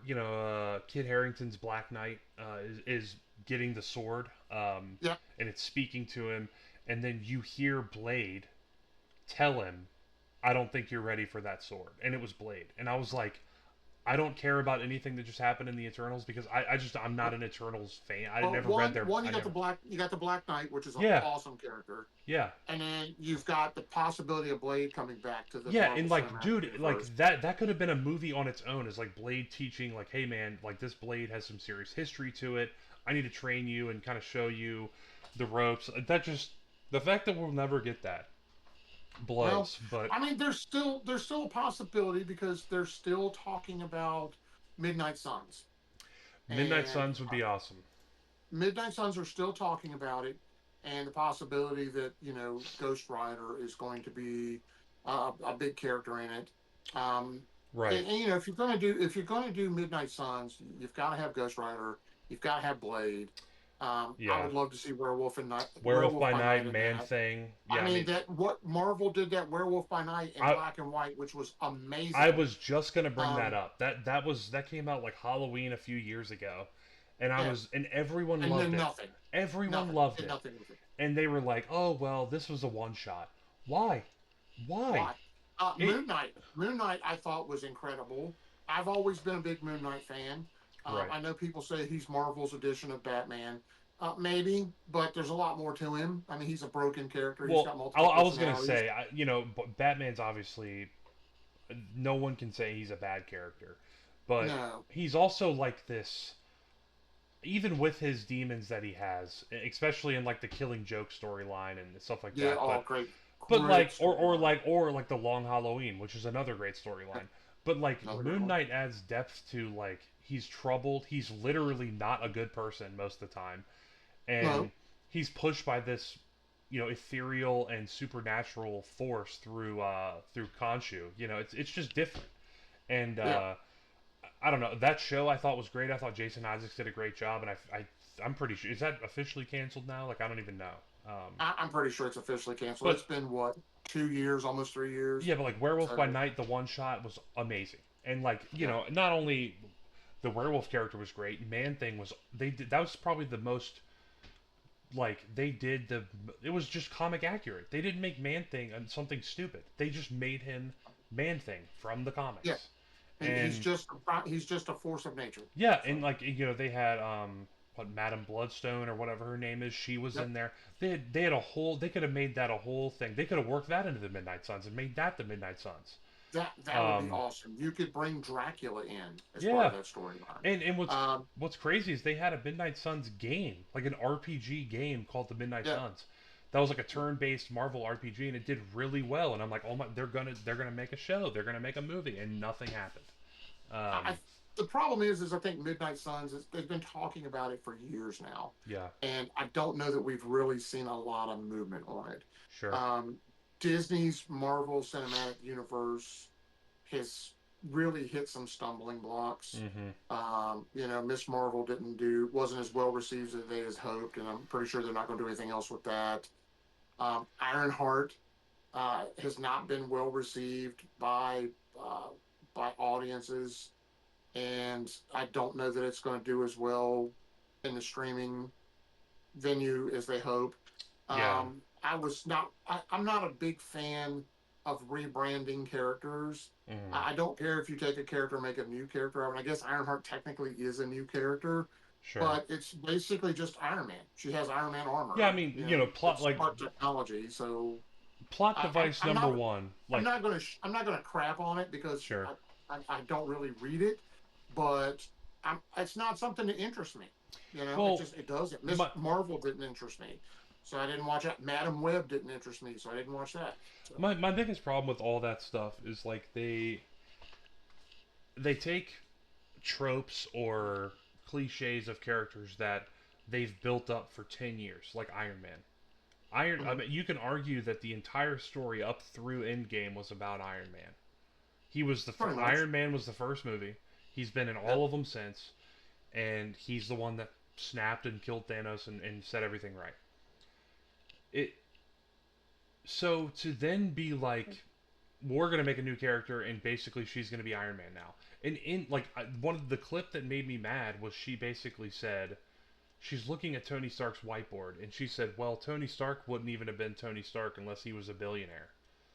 That's untrue. Like he made the first Iron Man suit in a cave. That's the whole. That's a in a synth. cave out of junk. Yeah, like Yeah. it has nothing to do. His money, of course, helps, but that is not what makes him Iron Man. So for her to be like, well, of You could course, argue the same point. You could argue the same point about Batman. yeah, Oh, well, yeah, he's a billionaire. Well, of course he is, but he would still be Batman even if he was broke. yeah. I I mean, just, he would still fight crime. He mhm. just wouldn't have all the cool gadgets and a bat plane and a really cool Batmobile stuff. You Yeah, know, I don't like um, the retroactive like. Let's re-explain who this character was to the audience so that we can input this new character. Ironheart as a character, I don't have anything against that character, but I do have something against characters when they're just like, well, this character's different and new, but you have to like her, so get over it. And this is the new character now. well, That's just weird storytelling. Just do better at it's storytelling. it's not even really storytelling so much as it's kind of just here's something you like it. Okay, well, it's your responsibility to make me like it. Why should I like it? Yeah. Um, and I mean, I've watched the trailer. The trailer looks okay, um, but I've it doesn't hook me. It's not something that is grabbing me and saying you got to watch it. You know, like yeah. Captain America. When I saw the Captain America trailer, holy crap, I got to see this. Yeah, You know, it's going to be one of those that I just watch on Disney Black Panther. Plus. The Black Panther trailer. I love the Black Panther trailer. I've always liked the Black Panther character. I had to Yeah, watch it. yeah. I mean, it's Um, going to be most of the Marvel things that come out now, and I'm not not just picking on Marvel. DC's not really been awesome either, but most of it's like, oh, if I run out of things to watch, I'll catch up on these things, and yeah, that I guess that could be its own conversation is to be like, what what is it going to take to get these back on track? Like the Marvel Cinematic Universe, it used to be a movie was coming out about Ant Man. I didn't care about Ant Man, but I liked the Marvel Cinematic Universe, so I watched the Ant Man movie. yeah. Now it's like I don't know the last time I watched a Marvel movie when it was new. I mean, most of them I've watched 2, 3, 4 years later. Ever I since mean, Endgame was over, it's like, well, I don't care. I mean, The Spider-Man since Endgame, movies, I haven't really been a big fan. Um, I'm not even really, and I'm a Spider-Man fan, mm-hmm, but I'm not excited about the new Spider-Man movie coming out. They've announced that John Berthenel will revisit his role as the Punisher in it. mm-hmm. Um, I'm kind of like, eh. Let me see a trailer. Show me a trailer, and let me see if it's something that I think I need to see in theaters. Otherwise, I'll wait till you stream it on Disney Plus. Yeah, that's You pretty know, much the boat I'm in. I mean, I am a big fan of the Marvel universe. Maybe not so much the cinematic universe, but definitely the Marvel universe. I Mm-hmm. have been since I was a kid and was reading Silver Age comics. Um, the Fantastic Four movie to me looks decent. I'll Oh, that's a probably good won't go to point. theaters. I That's a probably good won't point. go to theaters to see it. I'll wait for streaming for it. But Mm-hmm. you know, when Daredevil came out, I binged Daredevil Born Again. I Yeah, all love everything Daredevil related from the net well, what started on Netflix and is now on Disney Plus. That's been great. yeah, I mean, love that I'm a character. Daredevil nerd, so Love the character. Love that Bullseye was in it. That hmm was awesome. I hated to see spoilers, people, but I hated to see Foggy die. But yeah, yeah, it made perfect sense why he did and when hmm he did. Um, you know, it was fuel to move Matt Murdock back into taking back up the mantle. yeah. Also, that Um, is a good way to kill like a title character. I mean, I feel like a lot of shows they'll just waste a character just to be like, oh my gosh, they did that, wow, and that's it. That show, I well, mean, it used it as like a catalyst to tell the entire season's story. Like, there's something to be said for shock and awe value, sure, right? sure, But at the end of the day, if the death doesn't really have, if it's not impact. driving the storyline, Hmm then was it really necessary or was it worth it? I mean, yeah, okay, there's going to be random death, unnecessary death, just pointless death, hmm but that should be something a catalyst for a character to grow, evolve, move that character or the story forward. And if it doesn't, you're not doing it right. I mean, I do the same thing with my D&D game hmm to kind of bring us back to the beginning since we're kind of winding down. Sure. Um, you know, when I kill a character off in my D&D game, be it an NPC or what have you, hmm there's normally a reason behind it. There's something that's going to drive the story forward, move the plot forward, move a character in a direction that character needs to move. hmm I want to see that death elicit a reaction from my players at the table, Right. be it shock, anger, fear, pain, grief, whatever. That's why it's done. It's done to perpetuate that story and move things along. Hmm. And I mean, yeah, there's senseless death. Oh, you come across a village, the village has been burned, people in it have died. Right. Okay, still, okay, now the party's coming back. Well, why did they die? Who Hmm. killed them? We need to hunt these people down. There's still a point to it. Right. Well, You unless know, they're your party, and then and they're going to go then do something else. Foggy's death had a very pivotal point in the show. It Right. moved Matt back to, well, it moved Matt to getting away from Daredevil. Oh, I'm going to hang it up. I don't want Hmm. to do this anymore. Foggy didn't want me to be Daredevil. I've got to hang up the cowl. Okay, well then you saw Fisk becomes mayor. Fisk, it's all a big smokescreen for Fisk to get back into this criminal empire, Hmm. and he has to take up the mask to basically protect the city again. Hmm. And it took the death of White Tiger to move him back in the right direction. But I thought it was amazing. It's a great show. Yeah. So there are things in the Marvel universe definitely worth watching. It's just I feel like the Marvel Cinematic Universe has kind of gotten off track. Yeah. I mean, I think I've got like major bias when it comes to Daredevil because he's my favorite character. Like, Dad's a Moon Knight fan. He likes Daredevil too. But like, my Moon Knight is Daredevil. I've always liked him. Even the Ben Affleck movie, which is god awful. yeah, that was you know, awful, but it's still Daredevil. yeah, I've just always been. So it's the fact that the show and the seasons and all that have been great. Charlie Cox is an incredible Matt Murdock. Yes. And obviously we talked about it earlier, but Deborah Ann is Wool is a great Karen Page, and that all works Mm-hmm. out really well. So kind of, we're kind of winding down, but I do have kind of a rapid fire section, and I'll Sure. start with, since we're kind of in comic books now, and you were talking about how the mainline universe, it's kind of meh, after Thanos, and after they basically fumbled Gore the God Butcher entirely Mm-hmm. as a character. Yeah. Um, do we think that the superhero genre is evolving or dying?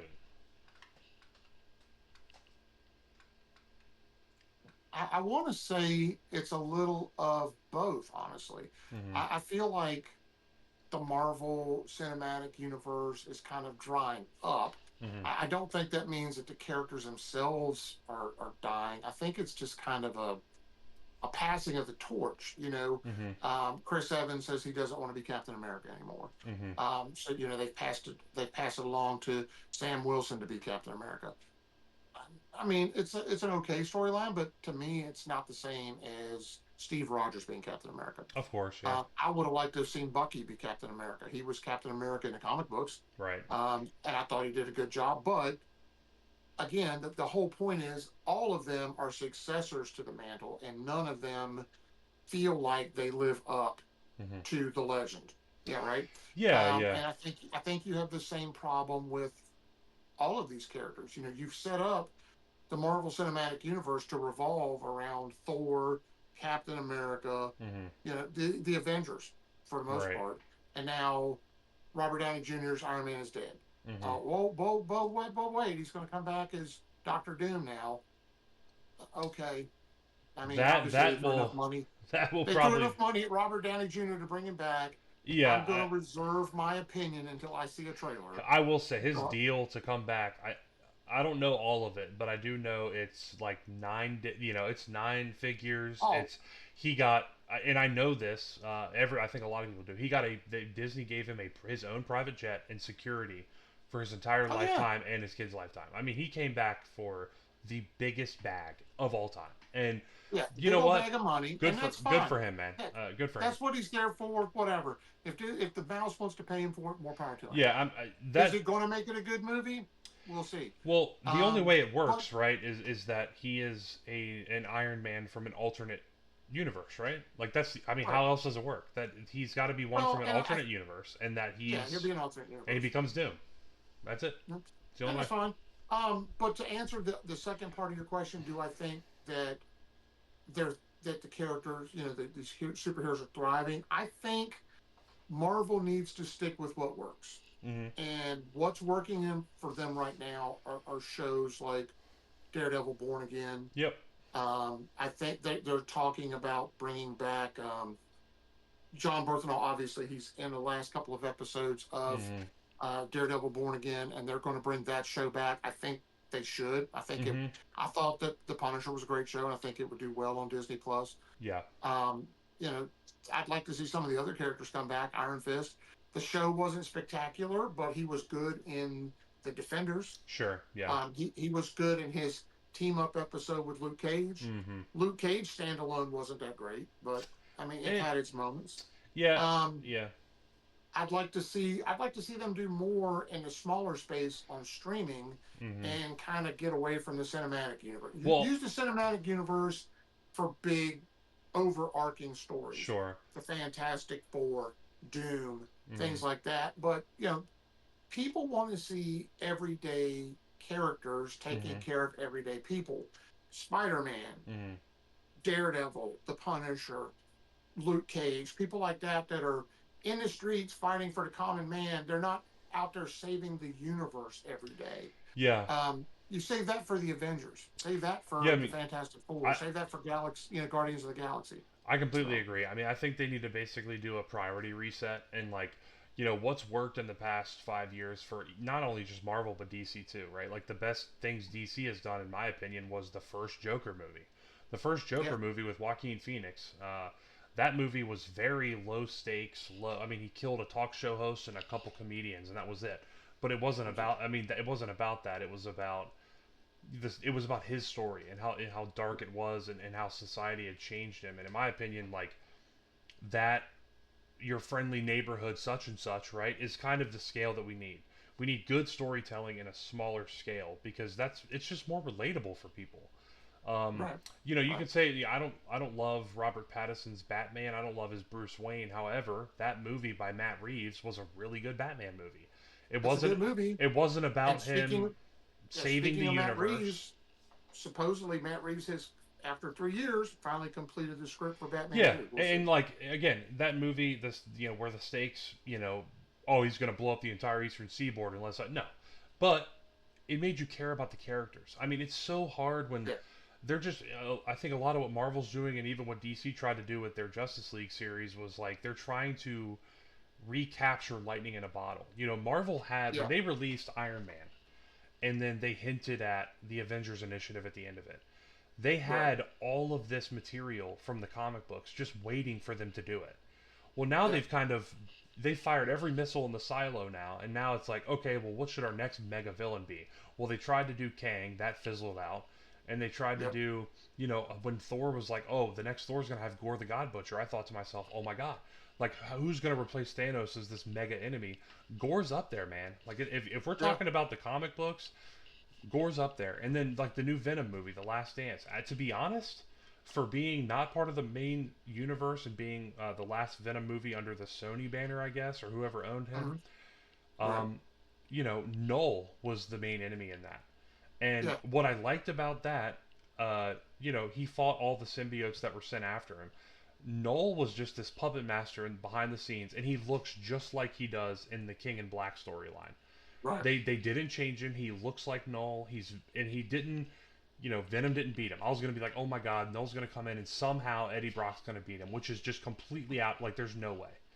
Right. So I mean, these kind of enemies would be the caliber that you would need for the Thanos fight. But in my opinion, they've just kind of proven that they're gonna fumble at the 1 yard line every time. So they just need to, I think, just do the DC method. Let's maybe not reboot every 5 years, but let's scale it back. Let's do more Daredevil stuff. Let's do smaller scale things about almost like character pieces. Make people care about these characters and build Right. up five, six, seven of them, and then do a big movie where maybe one of them Yeah. dies. Instead of replacing familiarity with a character and making me care about a character, you're replacing it with big flashy CGI and special effects. I mean, those things are great and they have their place in movies, but if that's going to be the main driving point of your story, it's not going to keep my attention. Yeah, you have to care about the people. So, anyways, I think we're basically exactly agree on that. Yeah. Just another wrap. I'm gonna try to pick it up here because I'll talk forever. What comic book run or series deserves the HBO, Netflix, Disney Plus treatment that hasn't gotten it off the top of your head? I mean, we've mentioned a couple great ones. Mm-hmm. Batman: The Killing Joke was a great storyline. One Yeah. of my favorite of all time. The Hush storyline for Batman was a great one. Well, did you ever Uh, see the when they did the Long Halloween animated series with or the I did. animated with Uh, Jensen that, Ackles playing? Yeah, it was great. It was it awesome. was great. I would Yeah. like to see that as a live action, but Mhm. that's a great one. Um, Spider-Man: One More Day. Mhm. Even though I hate the way One More Day ended, Mhm. I hate what I hate what the editing director at Marvel did, um, to basically split up the MJ Peter marriage simply because he didn't like Peter being married. Mhm. Um, but One More Day was a great storyline with the whole thing with Aunt May getting hurt, and Mhm. then Peter having to, and it wasn't even Peter. Eventually, it was MJ that made the ultimate sacrifice to save Aunt May. Mhm. That was a great story, but I don't like the fact that they never had any intention of getting Peter and MJ back together. Yeah. Because having followed the comics since Silver Age, it was always kind of a pivotal point for that relationship to to reach fruition for MJ and Peter to wind up together, and he did. Mhm. And then it takes Joe Quesada to come along, old Coffee with Joe, come along and I don't like this. We're gonna undo it. So I want to write a storyline where we get rid of the marriage, Mhm. and to bring Mephisto in and make it a deal so he can undo something he doesn't like. Just it's ridiculous in my opinion. That's just to me was the worst way to go with that story. And Mhm. you know what? That's actually what caused me to fall off Marvel Comics was that entire the way they ended One More Day. I never picked up another Spider-Man comic again. I haven't Mhm. picked up one since. Yeah. And I actually I fell off Marvel at the same time, and I'm like, you know what? I'm done tapping out. It's bad enough I'm paying $4 a book, but then for somebody to come along with an axe to grind about a storyline he personally doesn't like Mhm. and ruin a character, in my opinion, I was done. I walked away. Yeah. Um, I would love to see it redone as a live action movie with a different ending. Mhm. For me, that would be a great story. So my answer is a little bit cop outy because it's had renditions before. There's just Mm-hmm, not one right now. mm-hmm, Unless you believe some of the rumors and maybe slightly confirmed, but I would love a new either show, miniseries, movie of mm-hmm. Constantine. Constantine. Oh yeah, I now Keanu Reeves movie was fine. I hear that they're doing a second one. that's what I've heard. Yeah, My favorite was the show with I can't remember his name, but he looks just like Constantine from the comics, and he was in. he does. Yep. Anyway, But if that show got canceled. It I was a know good show and it got it canceled. was, but that show was great because again, the scale, even though he's fighting demons, wasn't this massive world-ending apocalyptic scale. Right. It had a really cool, like, almost felt like an X-Filesy show. I just thought it was so well done. Yeah. It reminded me And of like the show Grimm, but set in the he DC was fighting universe. the little battles that fell off the radar of the Justice League. Yeah, it was.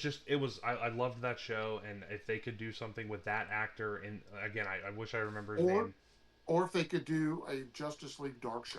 Well, I think that would Justice. be I awesome. mean, to spin off of what we were talking about with the Midnight Suns, which is basically just Marvel Justice League Dark. But if they could do Mm-hmm. Justice League Dark with like Swamp Thing and Deadman, all that stuff, it'd be awesome. There has been great animated Justice League Dark Oh stuff. yeah. So Yeah. anyway, so shifting gears a little bit, I have a few more. Do you want D&D questions or sci-fi questions next? You pick one. I don't. It doesn't matter. I'm Okay, willing to answer anything. let's do some D&D ones, and we'll finish out the other Sure. ones. Best spell in D&D 5e, or it doesn't have to be 5e. Best spell in D&D, assuming that counter spells are not allowed. Best spell in D&D. If you assume that Um, you can't just be counter spelled, what is the best spell in D&D in your opinion? it that's hard to answer because best spell in regards to what? If we're Let's say talking combat. about, Let's do combat. Let's do combat. all right, if we're talking combat, I know everybody's go-to is Fireball. Yeah. You know, everybody can't wait to get to fifth level so they can get that first third level spell, and the first thing every wizard takes every single time is going to be Fireball. Yeah. Not me. The spell I would take over Fireball every single time is Mel's Minute Meteors. The reason being is I can cast this. These little meteors spin around my head. They last for a long time. And then, as a bonus action, and wizards don't get a lot of bonus actions, I can throw up to two of these minute meteors at somebody to do damage.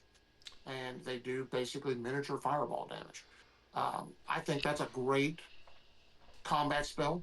Hmm. If you're talking about utility, a great utility spell is Mage Hand. Mage Hand's got a lot of applications you can I, use it for.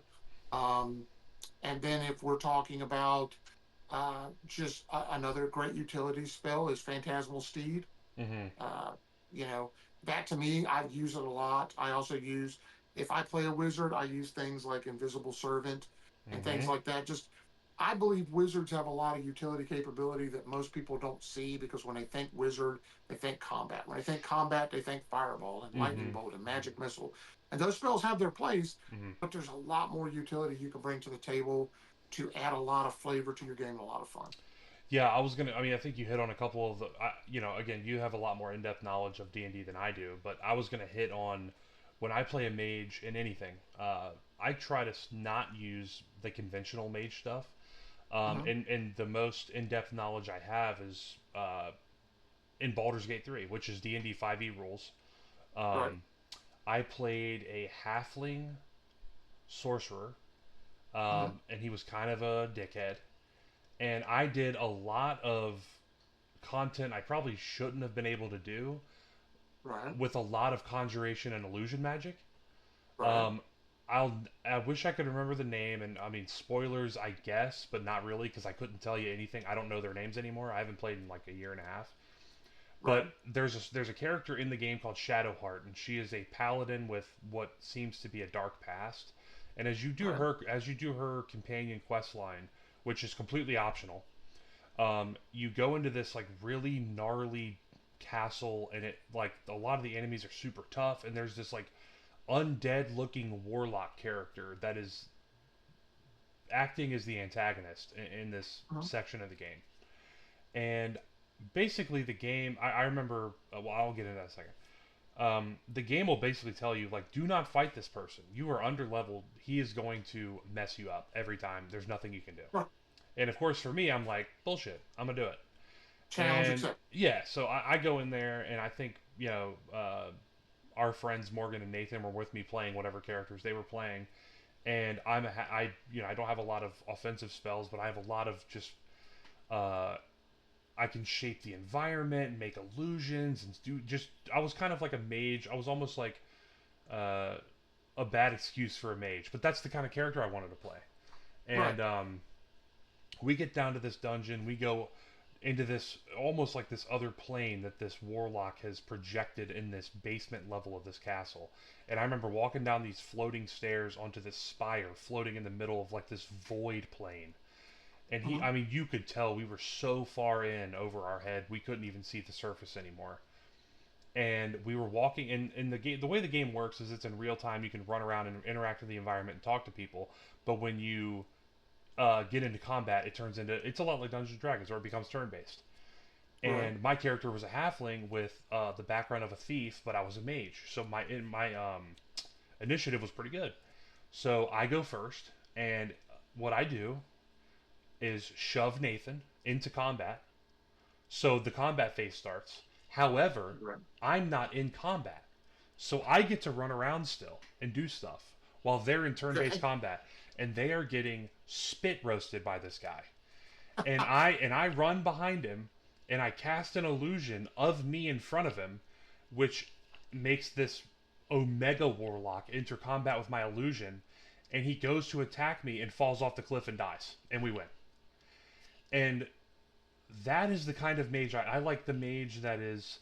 I kind of wrote it in the story, my spider story, in the Apprentice corner, where he was kind of an adept mage, but really he was kind of a fraud, and he relied on flash paper to kind of illuminate or blind an area.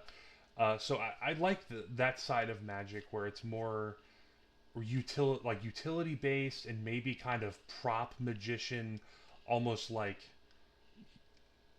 I don't even know how to describe it, but I like that Well, kind of it's magic where creative. it's not It's just creative use. fireball. It's not just I summon a Yeah. hydra. It's you It's know it's creative use of a spell, yeah. and I like when my players take a spell Hmm. and they look at me and say, "Okay, bear with me. hear me out. This is what I want to Can do. I do this? And That's you know yeah. what? If they can explain it to me in a way that makes sense, Hmm. the rule of cool always applies at my table. Sure, sure. Yeah. If you can explain it to me in a way that makes sense and it's not game breaking, Hmm. I'll allow it. Sure. Um, Understand though that if you can do it, other guys can do it too. Sure. Yeah. So. But like what the thing that comes to mind immediately is the telekinetic feat. And you take the telekinetic feat, you get Mage Hand if you don't already have it, Hmm. and that Mage Hand can be invisible, and then that Mage Hand can shove people backwards 5 feet. Hmm. So if there's an enemy that's standing at the edge of a cliff, your Mage Hand comes up behind him and pushes him off the cliff. You Yeah. know, I've done that as a mage. So using a spell like that in a way that maybe not necessarily was intended to be used, Hmm. but using it in a creative way to get your players out of a tight spot, I'm always going to applaud that in my Hmm. players and reward them for thinking outside the box. Yeah. I mean that's just always how I've done basically anything. Is I try not to do what everybody else is doing, and people, that's not me trying to be arrogant. It's really just me being stubborn. I don't want to do Right, because I find enjoyment doing taking the path less traveled, for lack of a right, better term. Um, right. but I mean that game is filled with tons of ways to do that. I remember in Baldur's Gate using a scroll that allowed me to stop time for a second, and I was supposed to be hanged for something, and I used the scroll of stop time and actually had the guy that I was there to fight switch bodies with him. Like I stopped time, moved him around, and he got hung in his own town, and I walked out. And it's like that's the kind of Nice. stuff that I find it's like way more interesting than just being like polymorph into a sheep and I cut your head off. Yeah, yeah. Um, Makes sense. so the last D&D question I have, and this could you could take it multiple ways, but if you could make any class OP for a day, or let's say for a campaign, which one and why? And my flavor text for this is, if D&D is anything like a video game, there's usually classes or subclasses that are kind of, they don't get a lot of love from WotC or from anybody, and maybe they're Mhm. not as favorable. They're not meta, if you will. Is there a Right. class like that you're like, what? I wish this class was better, and Yeah, why? Why would you pick that class? absolutely. So I would pick Ranger. Hmm. Um, Ranger has always had a special place in my heart I love Rangers because too. my favorite character of all time that I played was a second edition character called Dantalis Willowwood. He was a ranger. He was part of a group called the Kiltman Wolves, and we basically went into Undermountain, wound up slaying a red dragon. Um, we retired those characters at like 10th level, and Dan Tallis Willowwood, in my headspace, in my fanfic, went on to become a harper and went back to the High Forest where he was from and became a path warden and kind of helped guard the forest against encroachment from evil creatures. Um, but in 2014 edition rules, uh, Rangers didn't get a lot of love. They nerfed the Ranger to a point where they were just a shadow of themselves. Just not the character that most people would play. You know, they would rather play a fighter. You know, you could play a battle master. You could play a fighter with your second wind. You could take a paladin. If you're going to take a martial class, normally Ranger was at the bottom of everybody's list. Hmm. My understanding is in 2024 rules, they've worked to fix it a little bit, but it's still not back to where it should be. I would love to see somebody take the Ranger class and do it right. And unfortunately, it doesn't look like that's going to be Watsy, but yeah, time will tell. Interesting. Yeah, I like Rangers too. Again, I don't know enough about the class balance inside of any edition of D&D, but my heart always is with the class that is picked the least. So if it's Ranger, Right. then I'm with you there. So Okay. shifting gears a little bit, Okay. I'll skip over a few just for time. Okay. Would you rather be a crew member on the Serenity, the Enterprise, or the Millennium Falcon? Serenity, Serenity. without a doubt. I think I'd Um, pick the same one. I just, I know Star Wars and I Star love Trek and Star Wars. I love Star Trek. hmm Um, but there's something about Josh Whedon's universe, or simply as we know it, the verse. It just feels Um, real, right? that It just feels like. it feels well. It feels it's less big scope Mm-hmm. saving the universe, right? Star Wars was saving the universe from the Empire, and Star Trek was saving the universe from pretty much everything and everyone. Mm-hmm. And in Serenity, which was the movie version adaptation of Firefly, the series, Mm-hmm. probably one of the best sci-fi series of all time, in my opinion. It's up there. Um, it was basically it drilled down to everyday people simply trying to exist. People that lost a war, um, trying to fight for their freedom. They lost a war to an oppressive government. They basically decide, in order for us to live, I can't live with the people that beat us. Mm-hmm. We're going to find a ship and we're going to live out on the fringes, Mm-hmm. as far away from civilization, as far away from that oppressive government as we can. So you've got a band of misfits, of almost outlaw heroes, living on the fringes of the universe, just trying to make ends meet, trying to stay. You know, as they say, they just want to keep flying. Mm-hmm. And to me, that would be more realistic for me. It'd probably be the more dangerous of the options, Mm-hmm. but it would be the more flavorful and um, the more rewarding. Yeah, no, I agree. I just think, I had this conversation. I think it was with you, maybe with somebody else, where when I was younger, Star Wars was the clear winner for me. I just thought it was Right. the most fun, and I loved the stormtroopers, the 501st, and all that was so cool for me, especially Dragon Con, like we talked about. Yep. Seeing them, it was like a larger than life setting. And as I've gotten older, I almost appreciate Star Trek more. Um, Yeah. because a lot of the Star Wars stuff, if you're not into the books and into the original series, a lot of the later movies, I mean, again, everyone has their own opinion. I just thought the prequels were kind of okay, and the newer Yeah. ones, I just didn't like what they did. They just kind of resurrected old characters to kill them off, and I just don't like that. Yeah. Star Trek has become something that I have more respect for as I've gotten older, because a lot, I Right. mean, there's some bad Star Trek out there too, but it's not nearly as much.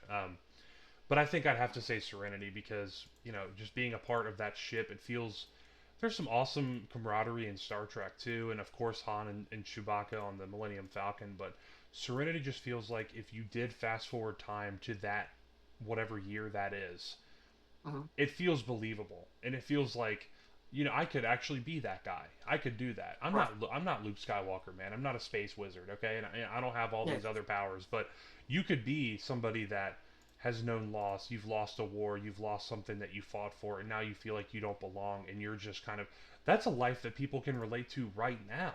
That I Yeah. mean, so I think that gives that whole setting more a weight to it that Star Wars just can't have. Yeah. So for I me, agree. that setting is has always been the coolest. So I think we agree there. So then the last couple I have, which are kind of just general questions, um, sci-fi based, but here's one for you. Which one would you rather be in? This is sci-fi horror style. Hunted by an alien, hunted by a predator, or alone in an Arctic outpost with the thing. By the way, you're dead in any Well, of them. So I mean, did any of them? there's no Yeah. way. But I'd be one of the first, NPCs killed off. same. Yeah. The Thing. I liked John Carpenter's The Thing. It was Of course, incredible. I'm a big Kurt Russell fan. The best body horror But ever made. if you look at John Carpenter's Thing and you do the original Thing, The Thing from Outer Space, You can beat I it. actually like the original. I like the original better. That's the correct Um, opinion, by the way. yeah, I like the original better because it was a classic horror movie, and you didn't see the monster. It was always that kind of unknown thing Right. that was frightening. It made other Um, people scary. It made the other yeah, survivors scary, which is something that horror even today struggles to do. it really does. They go for jump scares and CGI. And, Mm-hmm. I don't know, but I'm a fan of the Alien series. I mean, there's been hits or misses with it, Mm-hmm. just like there has been with Predator.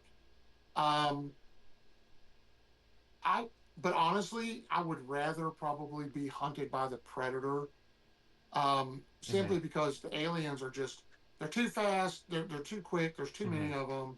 I feel like I wouldn't last very long against aliens. Yeah. Um, I just watched Alien Romulus because my son-in-law um, suggested it to me and I watched it. It was good. I like the throwback to the original Alien movie. Hmm. But I would rather, I kind of see myself as one of those mercenaries in Dutch's unit in the forests of, in the jungles of Central America, Hmm. fighting off the original Predator and probably buying it. I'd probably be the first one to buy it. But Yeah, me too. I feel like that to me would be more realistic per se Yeah, and a little more fun. I think your survivability chances in that one are a little better, though you're going yeah, to die anyway. yeah. You'll just last longer. That's all. The so the Predator. I mean, obviously, like Dutch and many others have bested a Predator. You An alien doesn't care about honor or none of that matters to a xenomorph. They're just gonna kill you. Right? Like it doesn't Yeah. matter to them. And It's a genetic imperative. Yeah. yeah, and their thing is they are the perfect hunter, right? So Right. you're fucking dead. If you're against xenomorph, you're dead. Yeah. Unless you're Ripley, you're dead. So Yeah. um, I would say probably the Predator 2. I'm dead anyways. Yeah. But I would say probably that because like especially if you knew it was the Predator and like maybe you like oh they have heat vision. Let me make sure I'm not hot, right? Or Right. um, Right. there's ways to combat it. I mean, Alien, I just don't feel like there's really a way other than somehow besting it. The Thing is interesting. I think the Thing solo, like you versus the Thing. Again, if you knew it was You're there, dead. yeah. You're I dead. mean, I feel like it's easier alone against the Thing than if you are there with a party, right? Because if it infests one of your party members and you don't know, well, that's just an Yeah. easy way in. So, like, solo Yeah. against the Thing would be a close second. I still think the Predator, even though the Predators are obviously incredible hunters, I just think there might be a way to get it to let its guard down or something because of its Yeah. honor principles and stuff like that. Yeah. Um, okay, last one. Hmm. Best fictional fandom or world in your opinion, to retire in?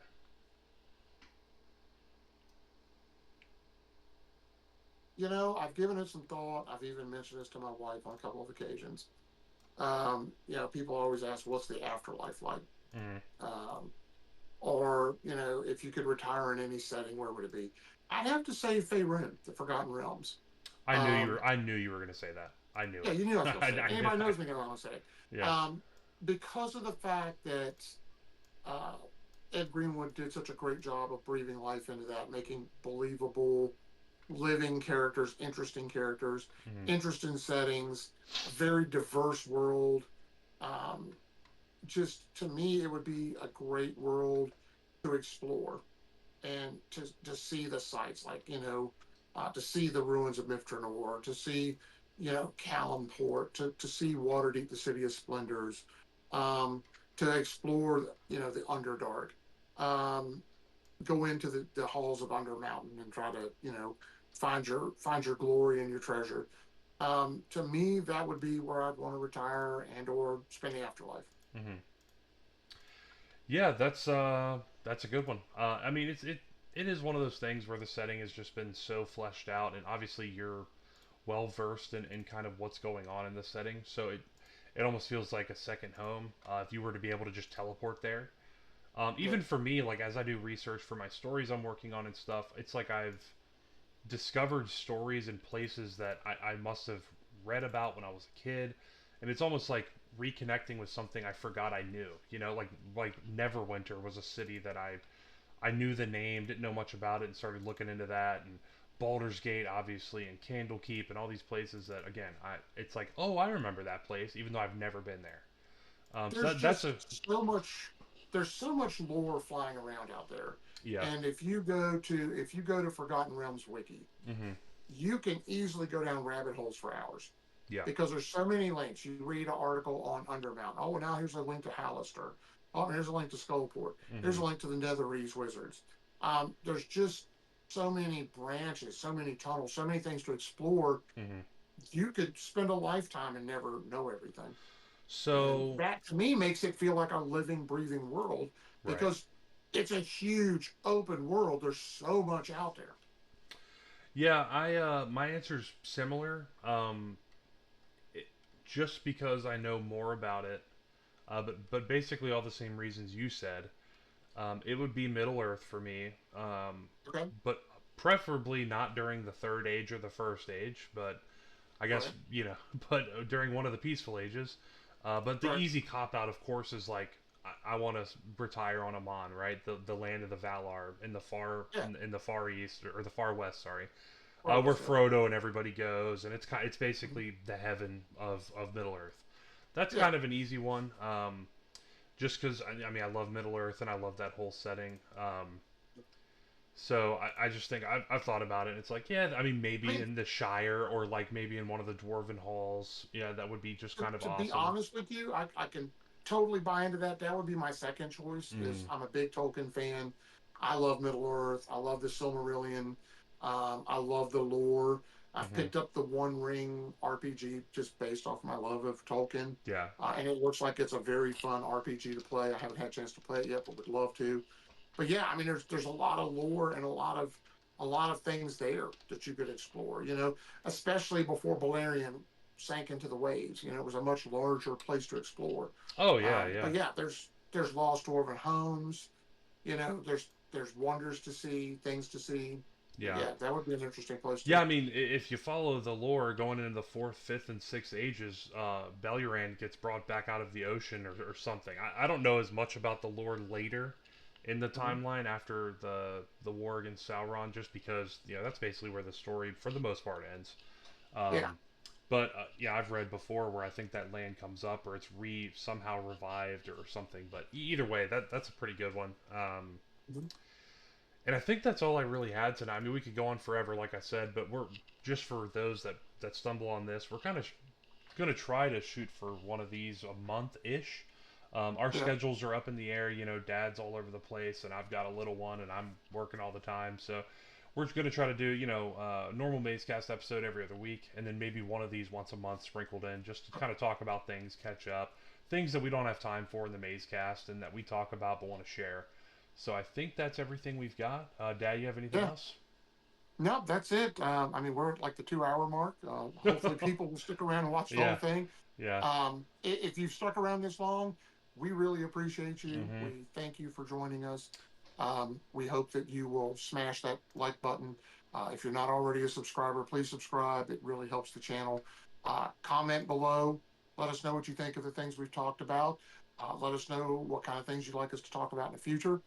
And then at some point, what we'd like to do with this Lost in the Maze cast is maybe open it up to our Discord channel, Mm-hmm. which we will link in this description as well, where we would like to have people kind of come in and then we open up questions to people.